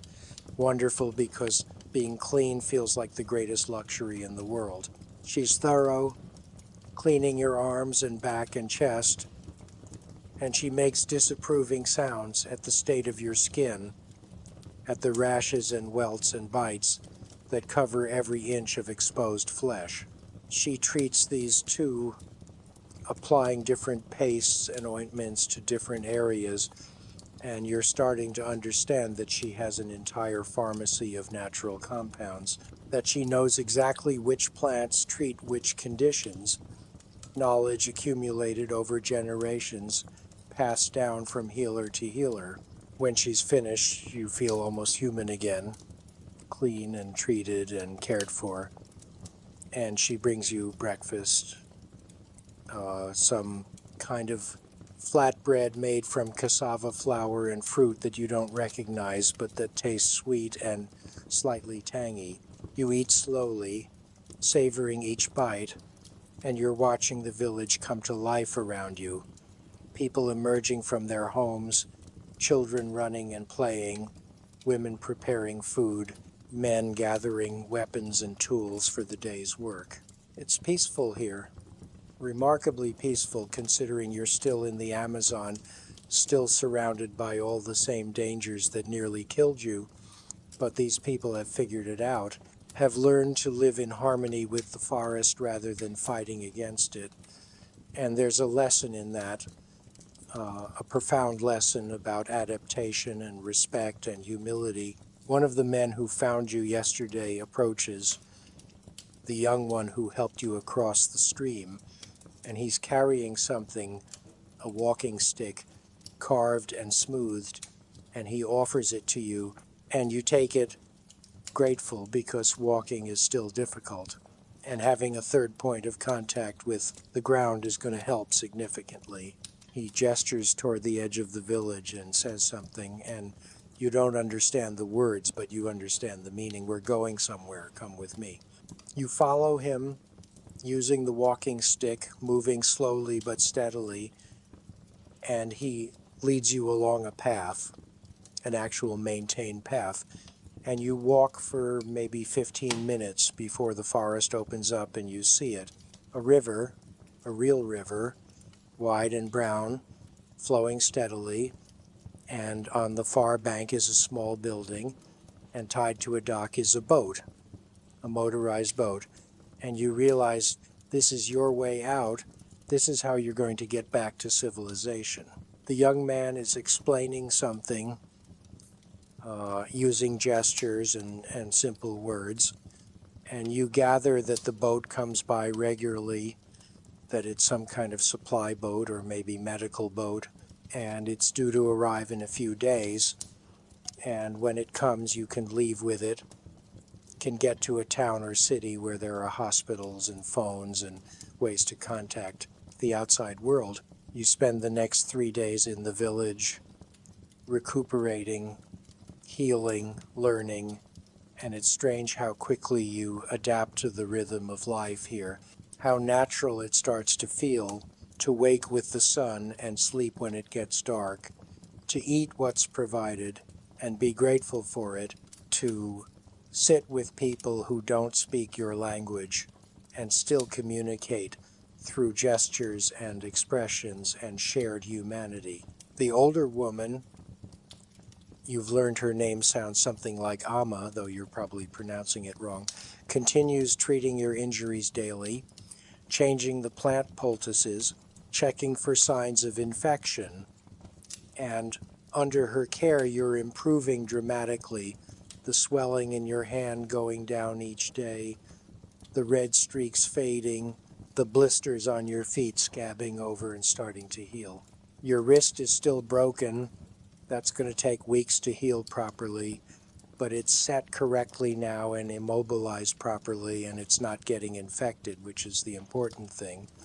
You help around the village as much as you can with one functional hand, carrying things, watching children, sitting with the women as they prepare food and trying to learn what they're doing, which plants they're using, how they process cassava to make it safe to eat, because raw cassava contains cyanide and has to be treated properly, something you definitely didn't know before, something that would have killed you if you tried to eat it raw during your desperate solo journey. The children are fascinated by you, by your different appearance, your strange clothes, your ignorance of things they consider basic knowledge, and they try to teach you words in their language, pointing at things and saying the names, and you try to repeat them, usually badly, and they laugh at your pronunciation, but it's gentle laughter, not mocking, and they're patient with you the way people are patient with toddlers who are just learning to speak. You learn the words for water and fire and food and danger and snake and help, basic survival vocabulary, and you practice these words, repeating them to yourself, cementing them in your memory because you feel like you owe it to these people to at least try to communicate in their language. They've saved your life, after all. The least you can do is make an effort. On the second day, some of the men take you into the forest again, and you're terrified at first, flashbacks to your solo nightmare, but they want to show you things, want to teach you, and they point out plants you should avoid, plants with toxic sap or thorns or leaves that cause rashes. And they show you plants that are useful, plants with edible roots or medicinal properties or fibers that can be woven into rope or cloth. They show you how to move through the forest efficiently, how to read the subtle signs that indicate water nearby or animals passing through, how to avoid disturbing things that should be left undisturbed. One of them finds a small snake and kills it quickly with his machete and shows you the triangular head and heat-sensing pits that mark it as venomous. Shows you that not all snakes are dangerous, but you need to know the difference.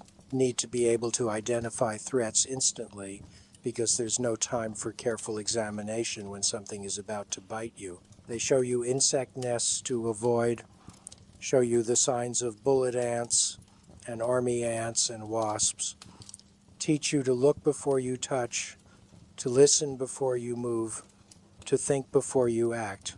It's overwhelming, the sheer amount of knowledge required to survive here. And you understand now why indigenous peoples spend their entire lives learning this, why it's not something you can pick up from a book or a weekend course. It's a complete education system, a way of seeing and understanding the world that takes years to develop. On the third day, you're sitting with Amma and she's teaching you about the plants she uses for medicine, pointing to each one in her collection, explaining through gestures what each one treats.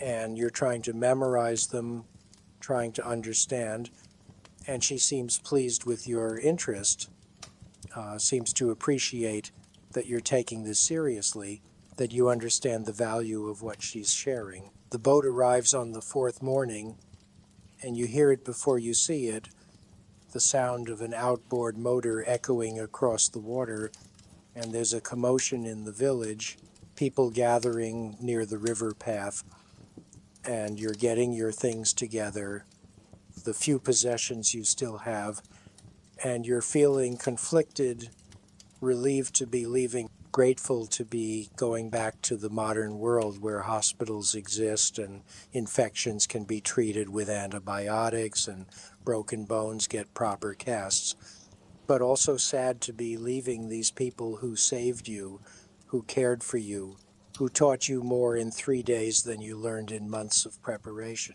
Amma comes to see you off, and she examines your hand one last time, checking her handiwork, and she seems satisfied, and she gives you a small bundle wrapped in leaves, and through gestures you understand it contains more of the medicinal paste, that you should continue applying it until your hand is completely healed.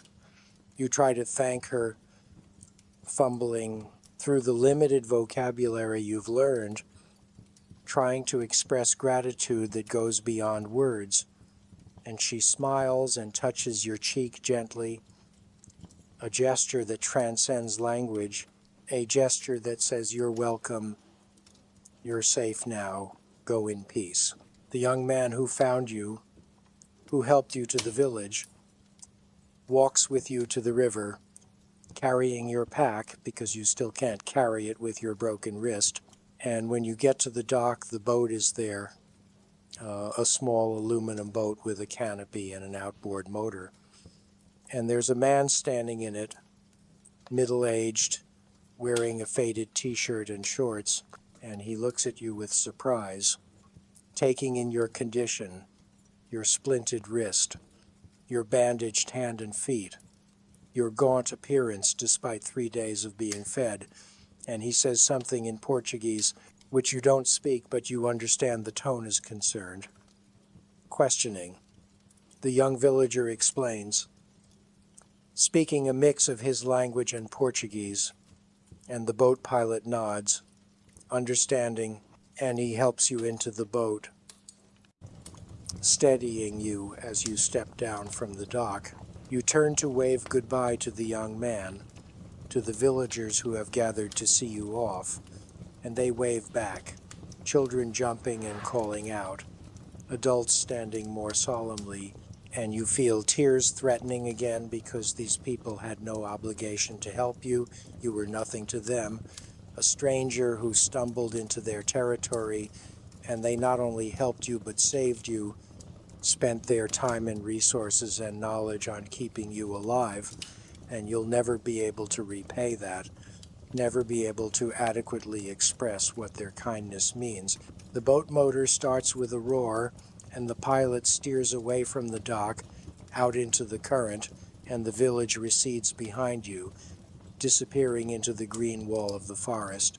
And you're moving downriver, the boat cutting through the brown water, passing other sections of rainforest that all look the same, endless variations on the same theme of green density. The trip takes hours, the river winding and twisting, occasionally passing other small settlements or isolated houses built on stilts. And you're watching it all go by, processing, trying to understand what you've been through, trying to reconcile your naive expectations with the brutal reality you experienced. The Amazon isn't beautiful in the way you thought it would be, or rather it is beautiful, but that beauty is inseparable from its danger. Its beauty is in its absolute indifference to human life, in the efficient brutality of its ecosystems, in the fact that it's been doing this dance of life and death for millions of years, and will continue doing it long after humans are gone. The boat eventually reaches a town, a real town with concrete buildings and paved streets and power lines, and it looks like paradise to you after days in the forest, after days without modern infrastructure, and the pilot helps you out of the boat and points you toward a clinic, a small medical facility with peeling paint and a faded Red Cross symbol, and you walk there slowly using your walking stick, drawing stares from people on the street because you still look like you've been through hell, which you have. The clinic is staffed by a single doctor, a tired-looking woman in her 40s, who takes one look at you and immediately switches into professional mode, guiding you to an examination table, asking questions in Portuguese that you don't understand, and you're trying to explain in English what happened, and finally she holds up a hand and calls out to someone in the back, and a young man emerges who speaks some English, enough to translate. Through him, you explain, got lost in the forest, broken wrist, infected hand, multiple injuries, treated by indigenous healers, need proper medical care.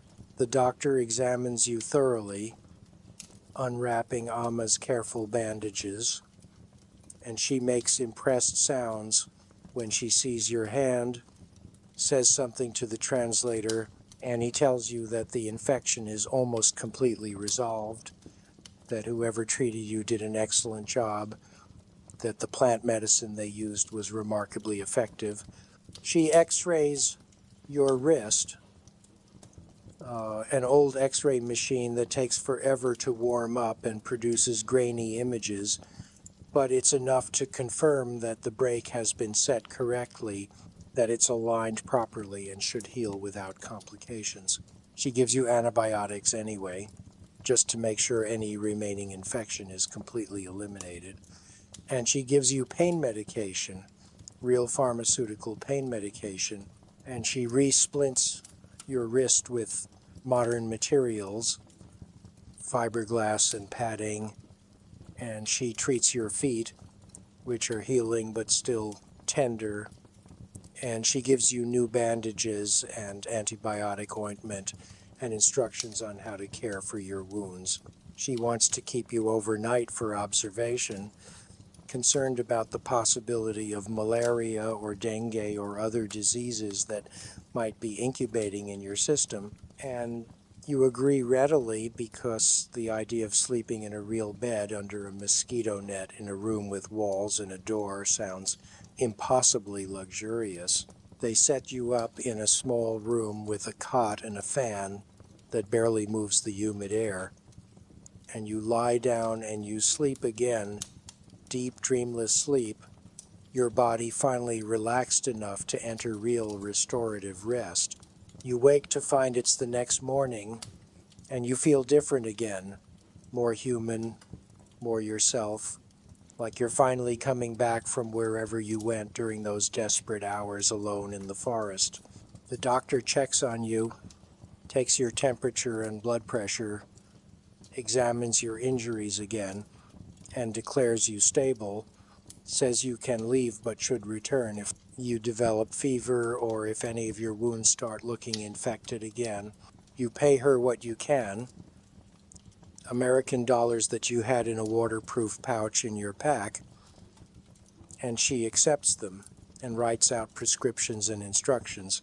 And the translator helps you understand that you should take the antibiotics for 10 full days, no stopping early even if you feel better, and you should keep the splint on for at least 6 weeks, and you should watch for signs of complications.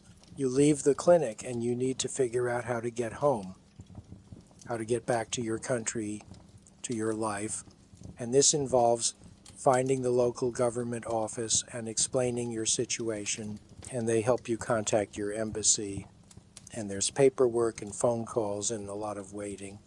But eventually it's arranged. You'll be transported to the nearest major city, and from there you can catch a flight home. The next few days are a blur of travel and bureaucracy, buses and boats, and eventually a taxi to an airport, and you're moving through these spaces in a daze, still processing, still trying to understand what happened to you. Sitting in the airport waiting for your flight, surrounded by the mundane bustle of modern travel, people complaining about delays and checking their phones and buying overpriced coffee, you feel disconnected, like you've returned from another planet rather than just another part of Earth. These people have no idea, no concept of what exists just a few hundred miles away, the ancient alien ecosystem where everything operates by different rules, where human civilization is just a thin veneer that can be stripped away in hours. You're looking at your phone, which you managed to charge using a borrowed cable, scrolling through messages from worried family and friends who haven't heard from you, and you're trying to compose responses but you don't know what to say. How do you explain what you experienced? How do you convey the sheer overwhelming hostility of the environment, the constant fear, the accumulated damage that nearly killed you?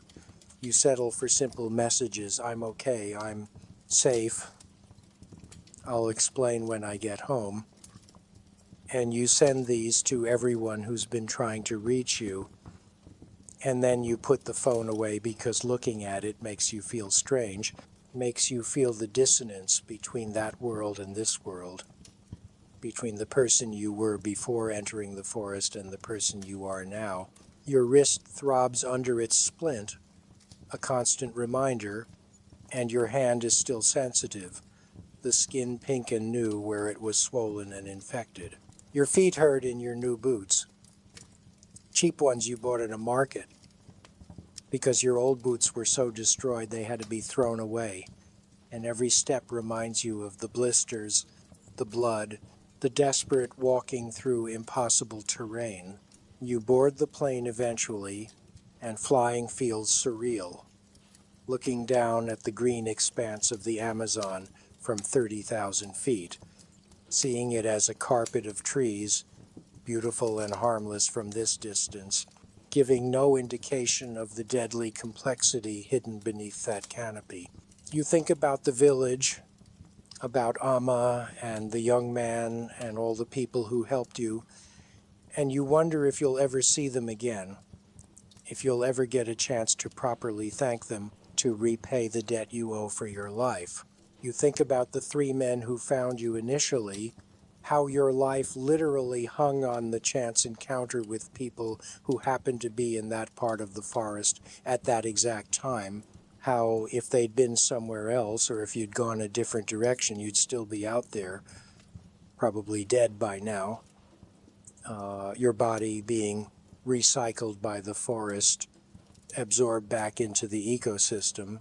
Another data point in the Amazon's endless calculation of survival and death. The flight is long, connections and layovers, and you sleep through most of it, exhausted despite having done nothing but rest and travel for days. And when you finally land in your home country, when you clear customs and emerge into the arrivals area and see familiar faces waiting for you, family who've come to pick you up, you nearly break down again. The relief of being truly safe, truly home, overwhelming your composure. They hug you carefully, mindful of your injuries, and they're asking questions, wanting to know what happened, and you try to explain in the car on the way home, but the words feel inadequate, feel like they're not capturing the reality of it. And you can see from their expressions that they're hearing your story but not really understanding, not really grasping what it was like. And how could they? They've never been there, never experienced anything remotely similar. You tell them about getting lost, about the injuries, about the indigenous people who saved you, but you're editing as you speak, leaving out the worst parts, the moments of pure terror, the certainty that you were going to die alone in that green hell, because saying those things out loud would make them real in a different way, would give them weight in this safe, comfortable world where death by caterpillar seems absurd, impossible. You're home now, back in your apartment or house, back in your own bed with clean sheets and climate control and walls that keep out insects and rain. And it should feel normal, but it doesn't. Everything feels wrong, too soft, too safe, too insulated from reality. You're having trouble sleeping even though you're exhausted. You keep jerking awake, convinced you heard something moving in the room, convinced there's a snake on the floor or ants on the bed, and you have to turn on the light and check. And of course, there's nothing, you're not in the Amazon anymore. You're home, but your nervous system hasn't gotten the message yet. It's still in survival mode, still treating every shadow as a potential threat.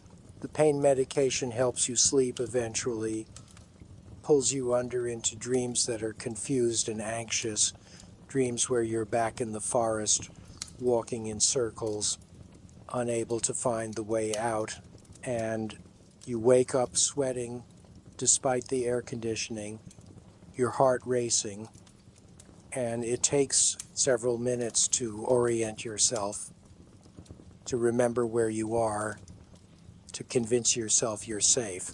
During the day, you're going to follow up medical appointments, seeing specialists who examine your wrist and recommend physical therapy once it's healed, seeing an infectious disease doctor who runs tests for tropical diseases, for parasites, for all the microscopic threats that might be lurking in your system.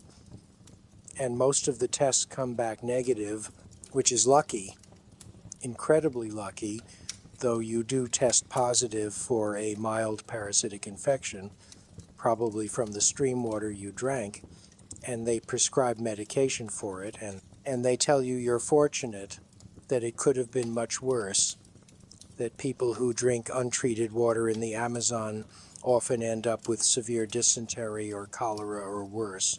You're also seeing a therapist because your regular doctor suggested it, concerned about PTSD, about the psychological impact of trauma, and at first you resist, thinking you don't need therapy.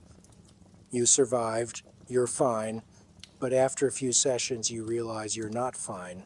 You're having flashbacks and intrusive thoughts and anxiety attacks when you're in enclosed spaces with plants or when you hear certain sounds that remind you of the forest. And the therapist explains that this is normal, that your brain experienced a prolonged life-threatening situation and is now hypervigilant, seeing danger everywhere, and it's going to take time to recalibrate, to learn to feel safe again. You start researching the Amazon obsessively, reading everything you can find about rainforest ecology, about survival techniques, about indigenous peoples and their traditional knowledge. And it's like you're trying to retroactively prepare for what you already experienced, trying to understand what happened to you by learning what you should have known before you went in. You watch documentaries and you notice all the things they don't show, the suffering and fear and constant discomfort, the way they edit out the reality and present a sanitized version where the Amazon is challenging but manageable, where humans can move through it with confidence and competence, and you want to scream at the screen, want to tell people that's not what it's really like. That's not the truth. The truth is so much harsher and more unforgiving than any documentary will show. You're also thinking about going back, which is crazy, which makes no sense given what you went through. But there's an unfinished feeling, a need to return to the village, to properly thank the people who saved you, to deliver gifts and supplies, to maybe spend time learning from them, really learning not the desperate emergency education you got, but a proper apprenticeship in jungle survival. You mention this to your therapist and she's concerned, asks if you're trying to conquer your trauma by returning to the source, warns that this might not be healthy, but you explain that it's not about conquering anything, it's about respect, about acknowledging that you were wrong, that you were arrogant and ignorant, and you want to approach the Amazon the right way this time, with humility and proper preparation and guides who know what they're doing.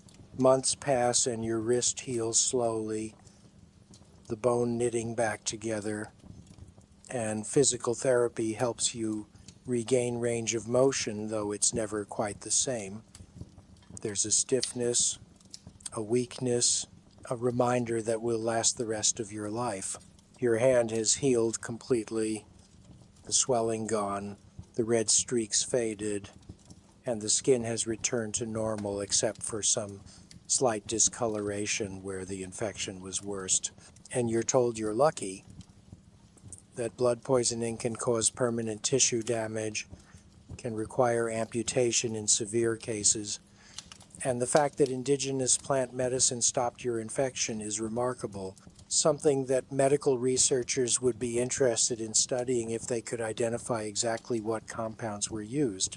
You've been in contact with anthropologists and ethnobotanists, people who study indigenous knowledge systems, and they're fascinated by your story, want to know details about the plants Amma used, about the techniques, about the village and its people, and you tell them what you can remember, but you're not a scientist.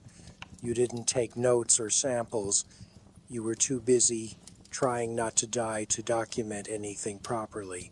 They explain that traditional medicine is being lost as indigenous peoples are displaced and their knowledge isn't passed down, and that what Amma knows, what her community knows, represents thousands of years of empirical testing and refinement, a pharmaceutical library that Western science is only beginning to appreciate.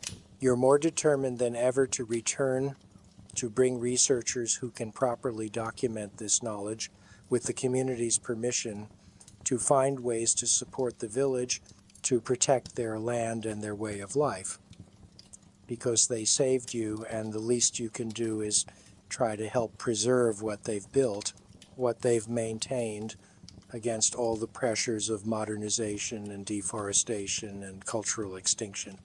You spend months planning this return trip, this time doing it right, hiring experienced guides, getting proper vaccinations and medications, purchasing appropriate gear, learning basic Portuguese, and trying to learn some phrases in the indigenous language, though that's harder because there are no textbooks or apps for languages spoken by only a few hundred people.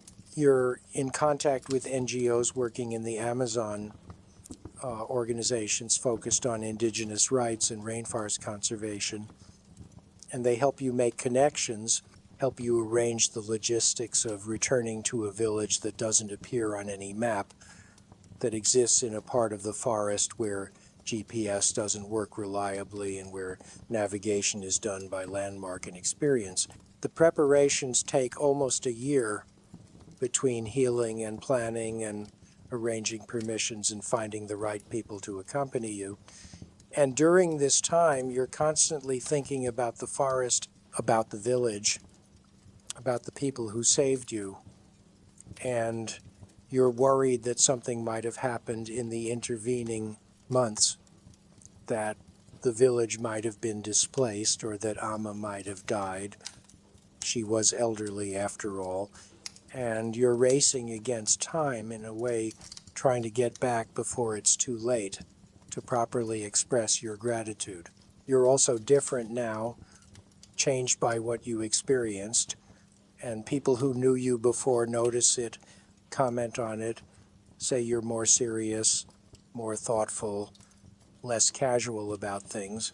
And it's true, you find it hard to care about the trivial concerns that used to occupy your attention, hard to get worked up about minor inconveniences or first world problems when you've experienced real hardship, real danger, real generosity from people who had every reason to ignore you. You've become something of an advocate, speaking at events about rainforest conservation, about indigenous rights, about the importance of traditional knowledge. And people listen because you have a story, because you nearly died out there and were saved by people most of the audience has never heard of, people who live in ways that seem impossibly remote from modern urban existence. The return trip finally happens. You're flying again to South America, but this time you're not alone. You're part of a small expedition, yourself and two guides and an ethnobotanist and a documentary filmmaker who wants to record the reunion. And you have supplies, boxes of supplies, medicines and tools and fabrics and other things you hope will be useful to the village. You're nervous, more nervous than you were the first time, because this time you know what you're getting into. You understand the dangers, and that knowledge is both empowering and terrifying. The boat ride up the river is familiar. You recognize landmarks, the bends in the river, the distinctive tree line. And as you get closer to where you remember the village being, your heart is pounding, and you're wondering if they'll remember you, if they'll welcome you back, if Amma is still alive, if the young man who helped you is there. The boat pulls up to the same dock, weathered but still functional, and you see people gathering, and some of them recognize you. You can see it in their faces, surprise, and then something like joy, and you're helped out of the boat and immediately surrounded by villagers, children who are taller now, adults who are greeting you warmly, and you're looking for Amma, searching the crowd, and then you see her, older, more frail, but alive, definitely alive, and she's smiling, and you approach her and you try to thank her in her language, stumbling over the words, and she laughs and touches your face again, the same gesture from a year ago, and she examines your hand, turning it over, satisfied to see it healed completely. The expedition team is recording all of this. The filmmaker is getting footage. The ethnobotanist is already talking to villagers through a translator about plants and medicine. and you're distributing the supplies you brought. And there's gratitude, but also something else, a sense that they're humoring you, accepting your gifts because you clearly need to give them, but they're not dependent on these things. They don't need your charity. They have everything they need already. You spend 2 weeks in the village this time, and it's completely different from your first visit. This time you're a guest rather than a patient. This time you're learning intentionally rather than desperately. And Amma and others take you into the forest every day, teaching you properly, showing you the things you need to know to survive here, to live here, not just to avoid dying. You learn to identify dozens of plant species, learn which ones are edible and which ones are poisonous, and which ones have medicinal properties. And you practice making fire, practice building shelter, practice moving through the undergrowth without making noise or disturbing things that shouldn't be disturbed. You learn about the cycles of the forest, about fruiting seasons and animal migrations and weather patterns, about how everything is connected in complex webs of dependency and competition. The ethnobotanist is in heaven, cataloging plants, taking samples with permission, recording traditional names and uses, creating documentation that might help preserve this knowledge. And the villagers are generous with their information, seem pleased that outsiders are interested in their way of life, in their expertise. The filmmaker is getting footage for a documentary about traditional medicine and rainforest conservation, interviewing villagers, recording daily life.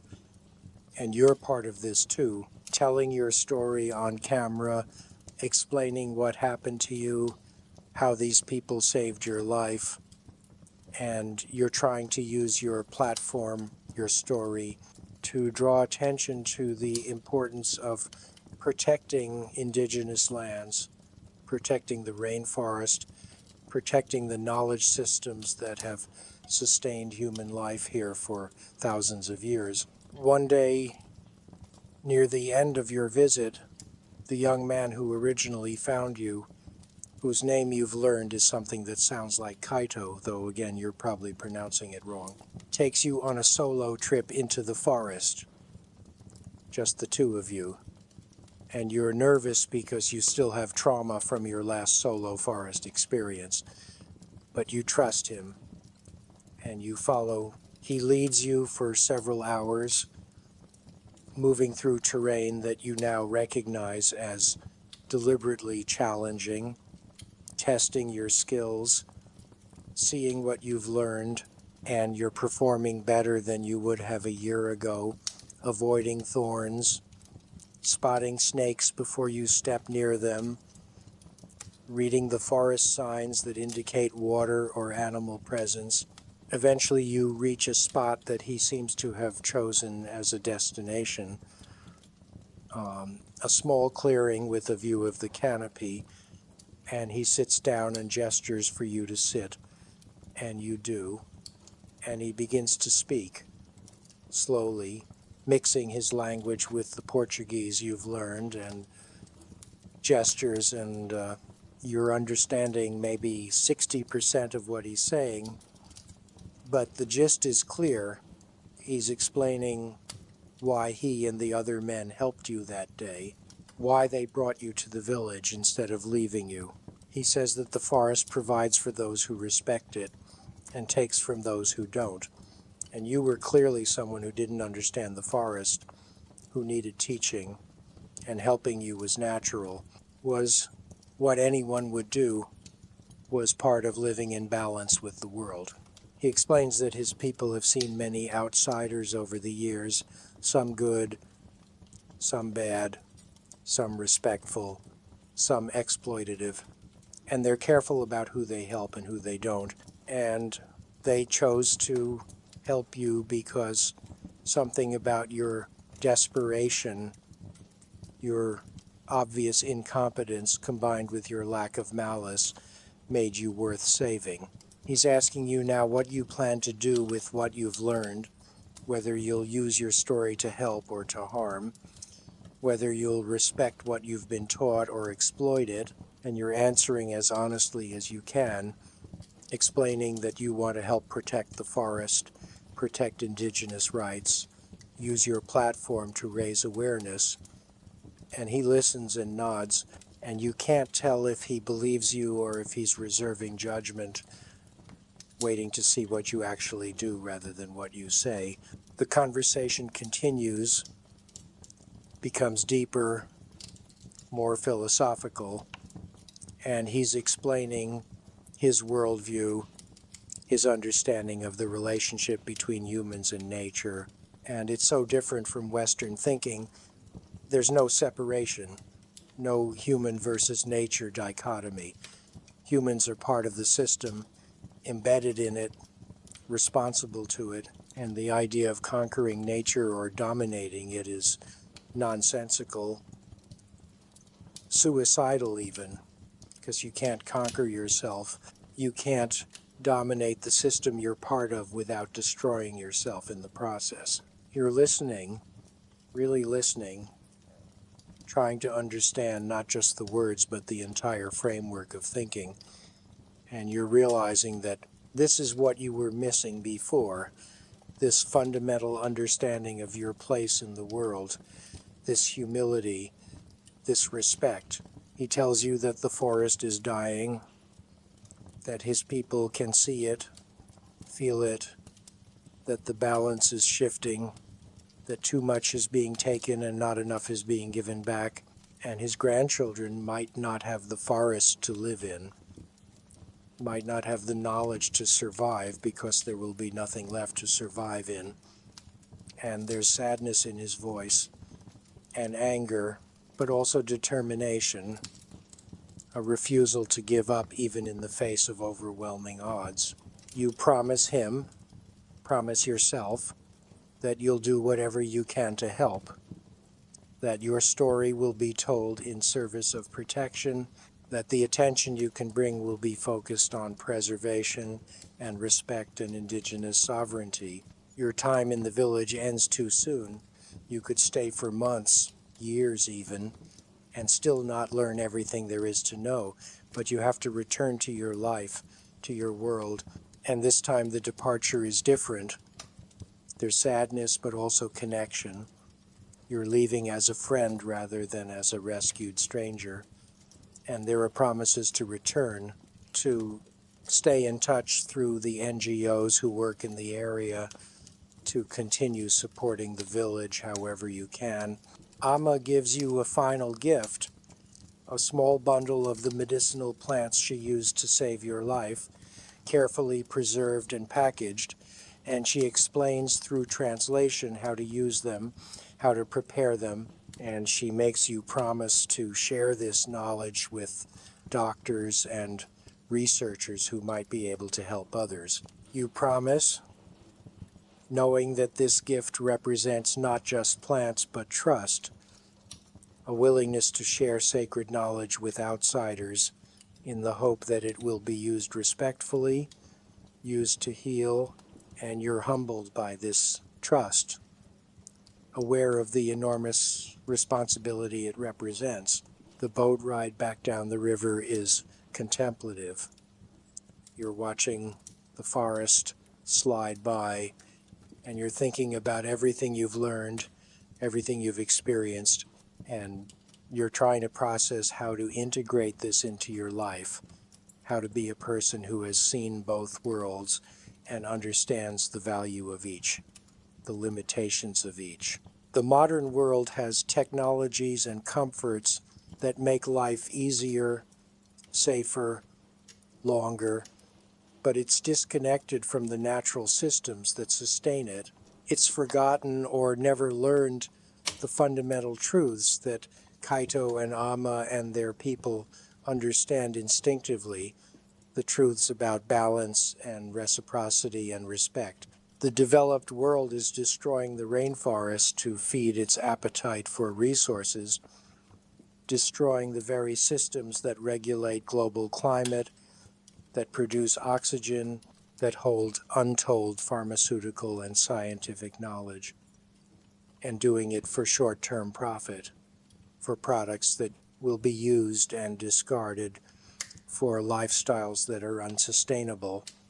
And somewhere in the middle of this destruction are people like those in the village, people who have maintained sustainable ways of living for thousands of years, who understand how to exist in the forest without destroying it, and their knowledge is being lost, actively erased, at the exact moment when humanity most needs to learn from them.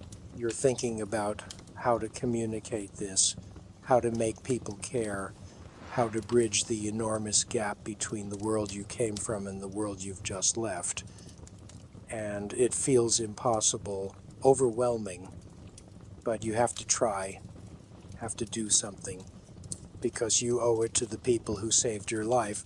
And more than that, you owe it to the forest itself, to the jaguars and caimans and bullet ants and all the countless species that make up that complex, ancient, irreplaceable ecosystem.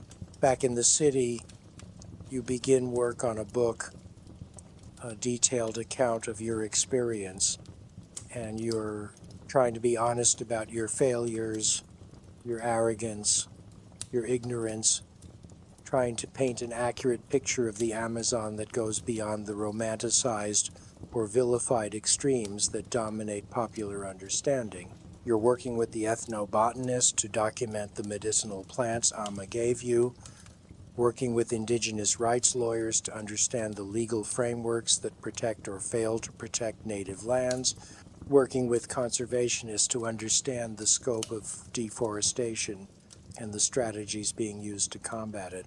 The documentary from your return visit is released and gains some attention, wins some awards, raises some awareness, and you're doing interviews, speaking at universities and conferences, using every platform available to tell the story, to advocate for protection, to highlight indigenous wisdom. Years pass and the work continues. You've become something you never intended to be, an activist, an advocate, a voice for a place and people who saved your life in more ways than one. They saved you physically but also philosophically, giving you purpose, direction, a reason to exist that goes beyond personal comfort or success. The village stays in contact through intermediaries, through the NGOs, and you hear updates, new children born, elders passing away, including eventually Amma, whose death hits you hard even though you knew it was coming. She was old when you met her, ancient by any standard, and she lived a full life. But you grieve for her, for the loss of her knowledge, her wisdom, her gentle hands that pulled you back from the edge of death. You establish a foundation directing money toward rainforest conservation and indigenous land rights, and it's not much in the grand scheme of things, not nearly enough, but it's something, it's action instead of just words.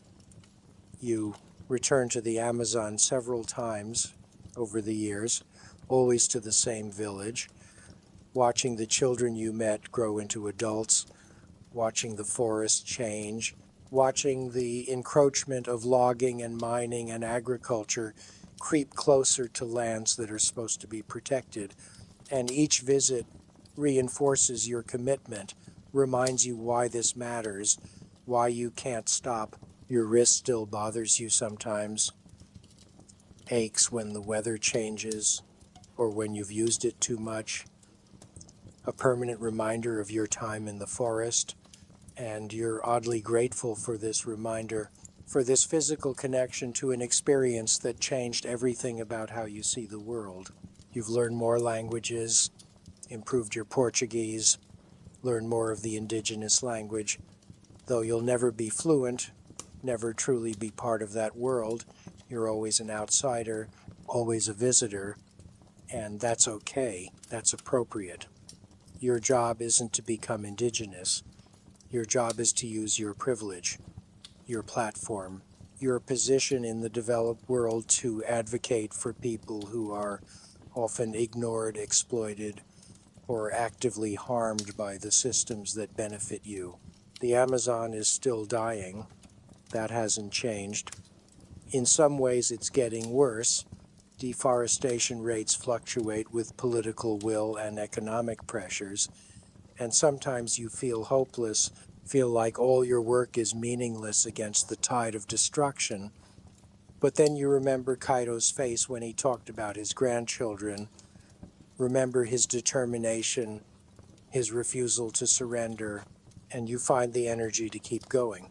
You've connected with other people who have similar stories, people who had life-changing experiences in the rainforest or other wild places, people who came back transformed, committed, and together you form networks, share strategies, amplify each other's voices, and it helps knowing you're not alone in this, that there are others who understand the urgency, who feel the same sense of obligation to protect what's saved them.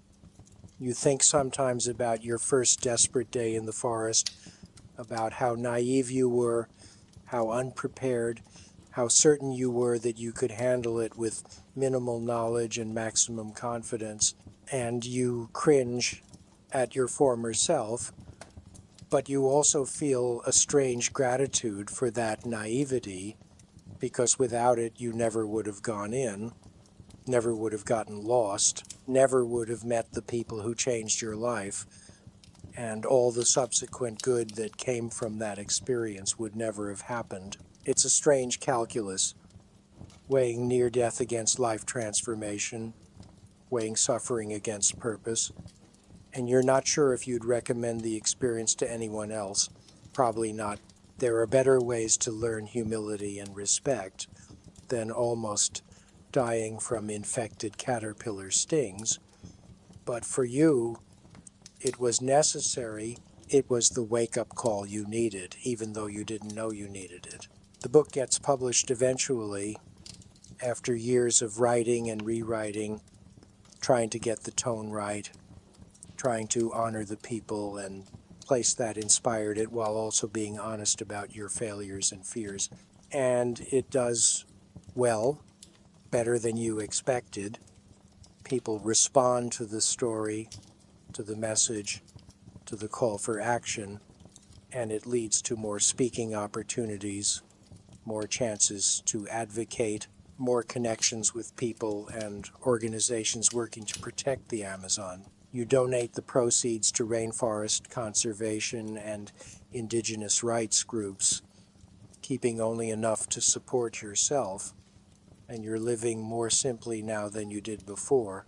Having learned from the village that you don't need much to be content, that happiness isn't correlated with possession, that the things that really matter are community, purpose, connection to something larger than yourself.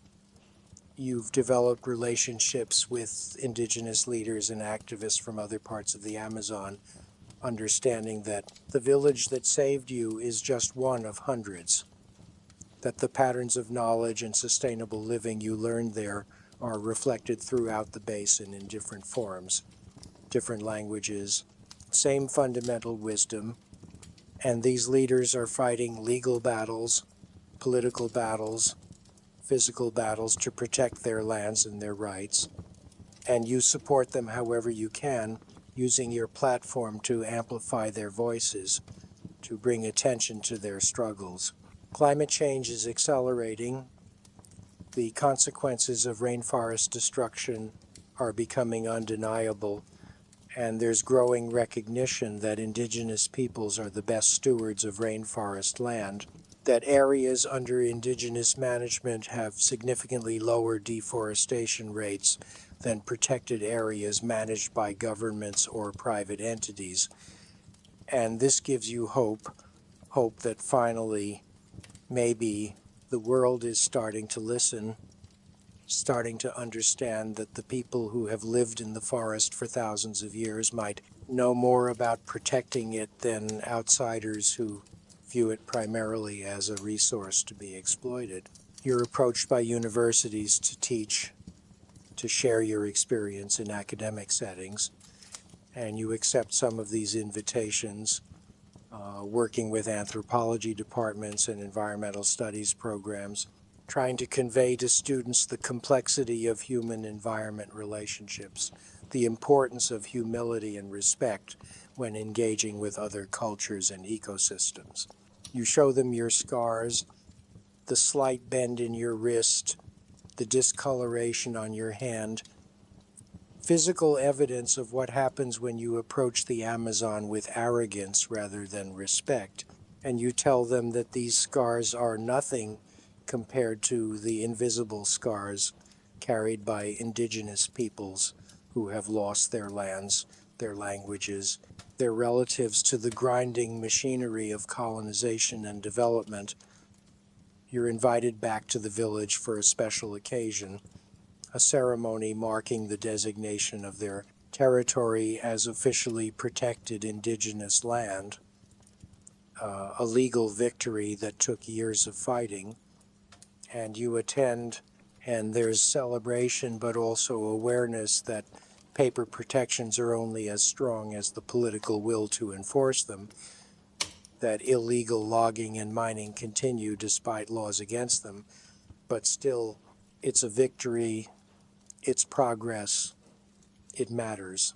Kaido is a leader now, one of the community's representatives in dealings with the outside world, and he's aged well, confident and articulate, and seeing him in this role makes you proud in a way that's hard to articulate, proud to have known him, to have learned from him, to have maintained this connection over the years.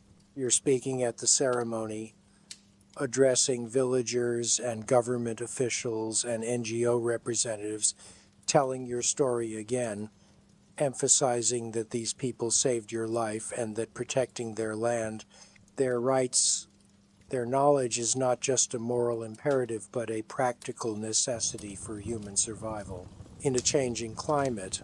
So here's what you've learned, what you want people to understand, what keeps you going despite the setbacks and the slow pace of change and the constant awareness that time is running out for the Amazon and the people who call it home. You've learned that nature isn't a backdrop for human drama, isn't a resource waiting to be consumed, isn't a challenge to be conquered.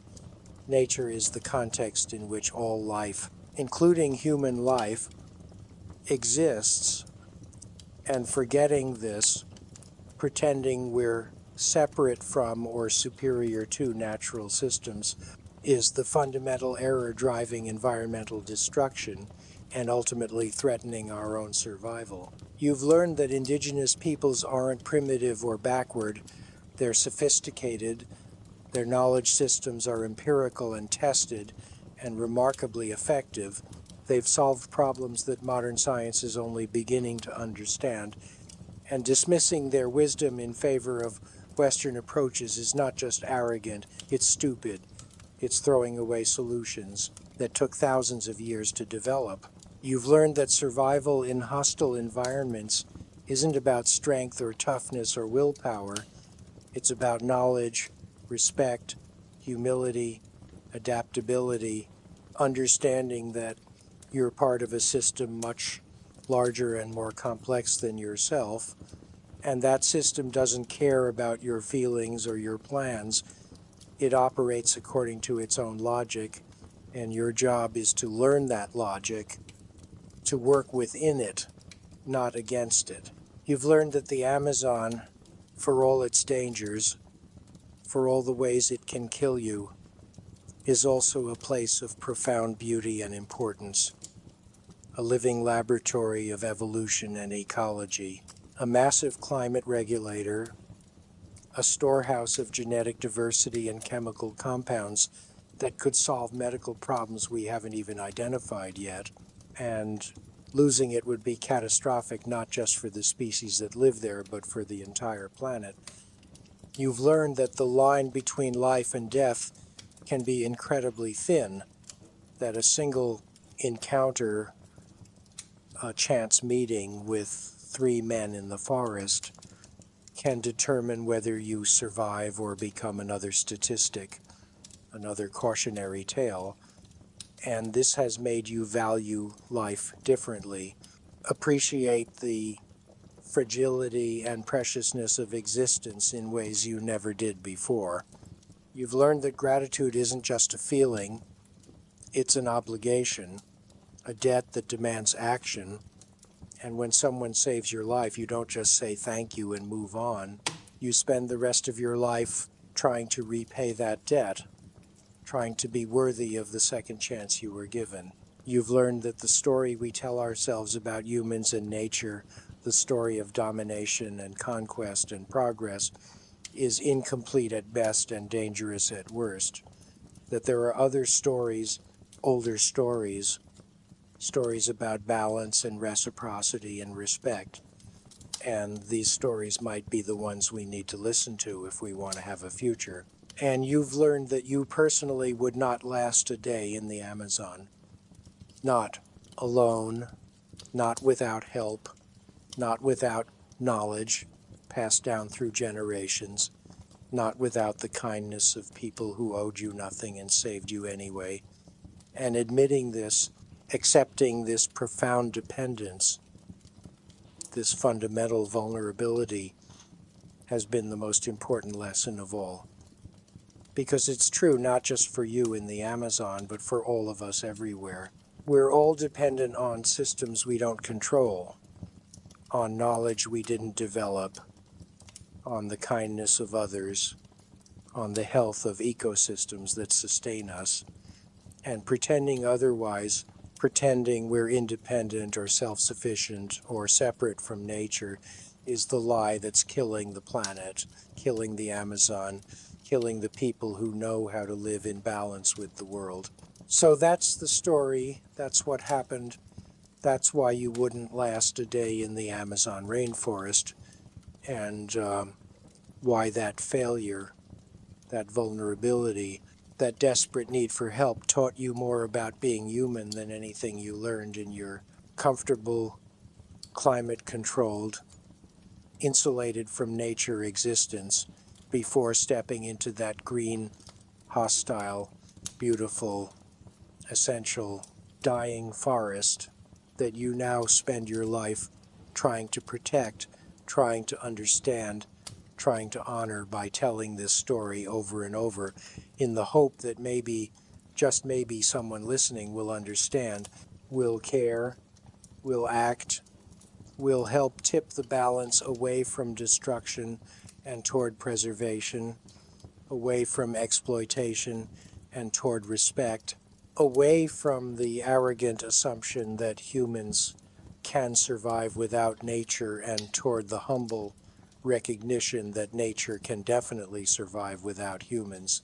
And the only question left to answer is whether we're smart enough, humble enough, quick enough to change course before we lose not just the Amazon, but the chance for our species to have a viable future on the only planet we've got.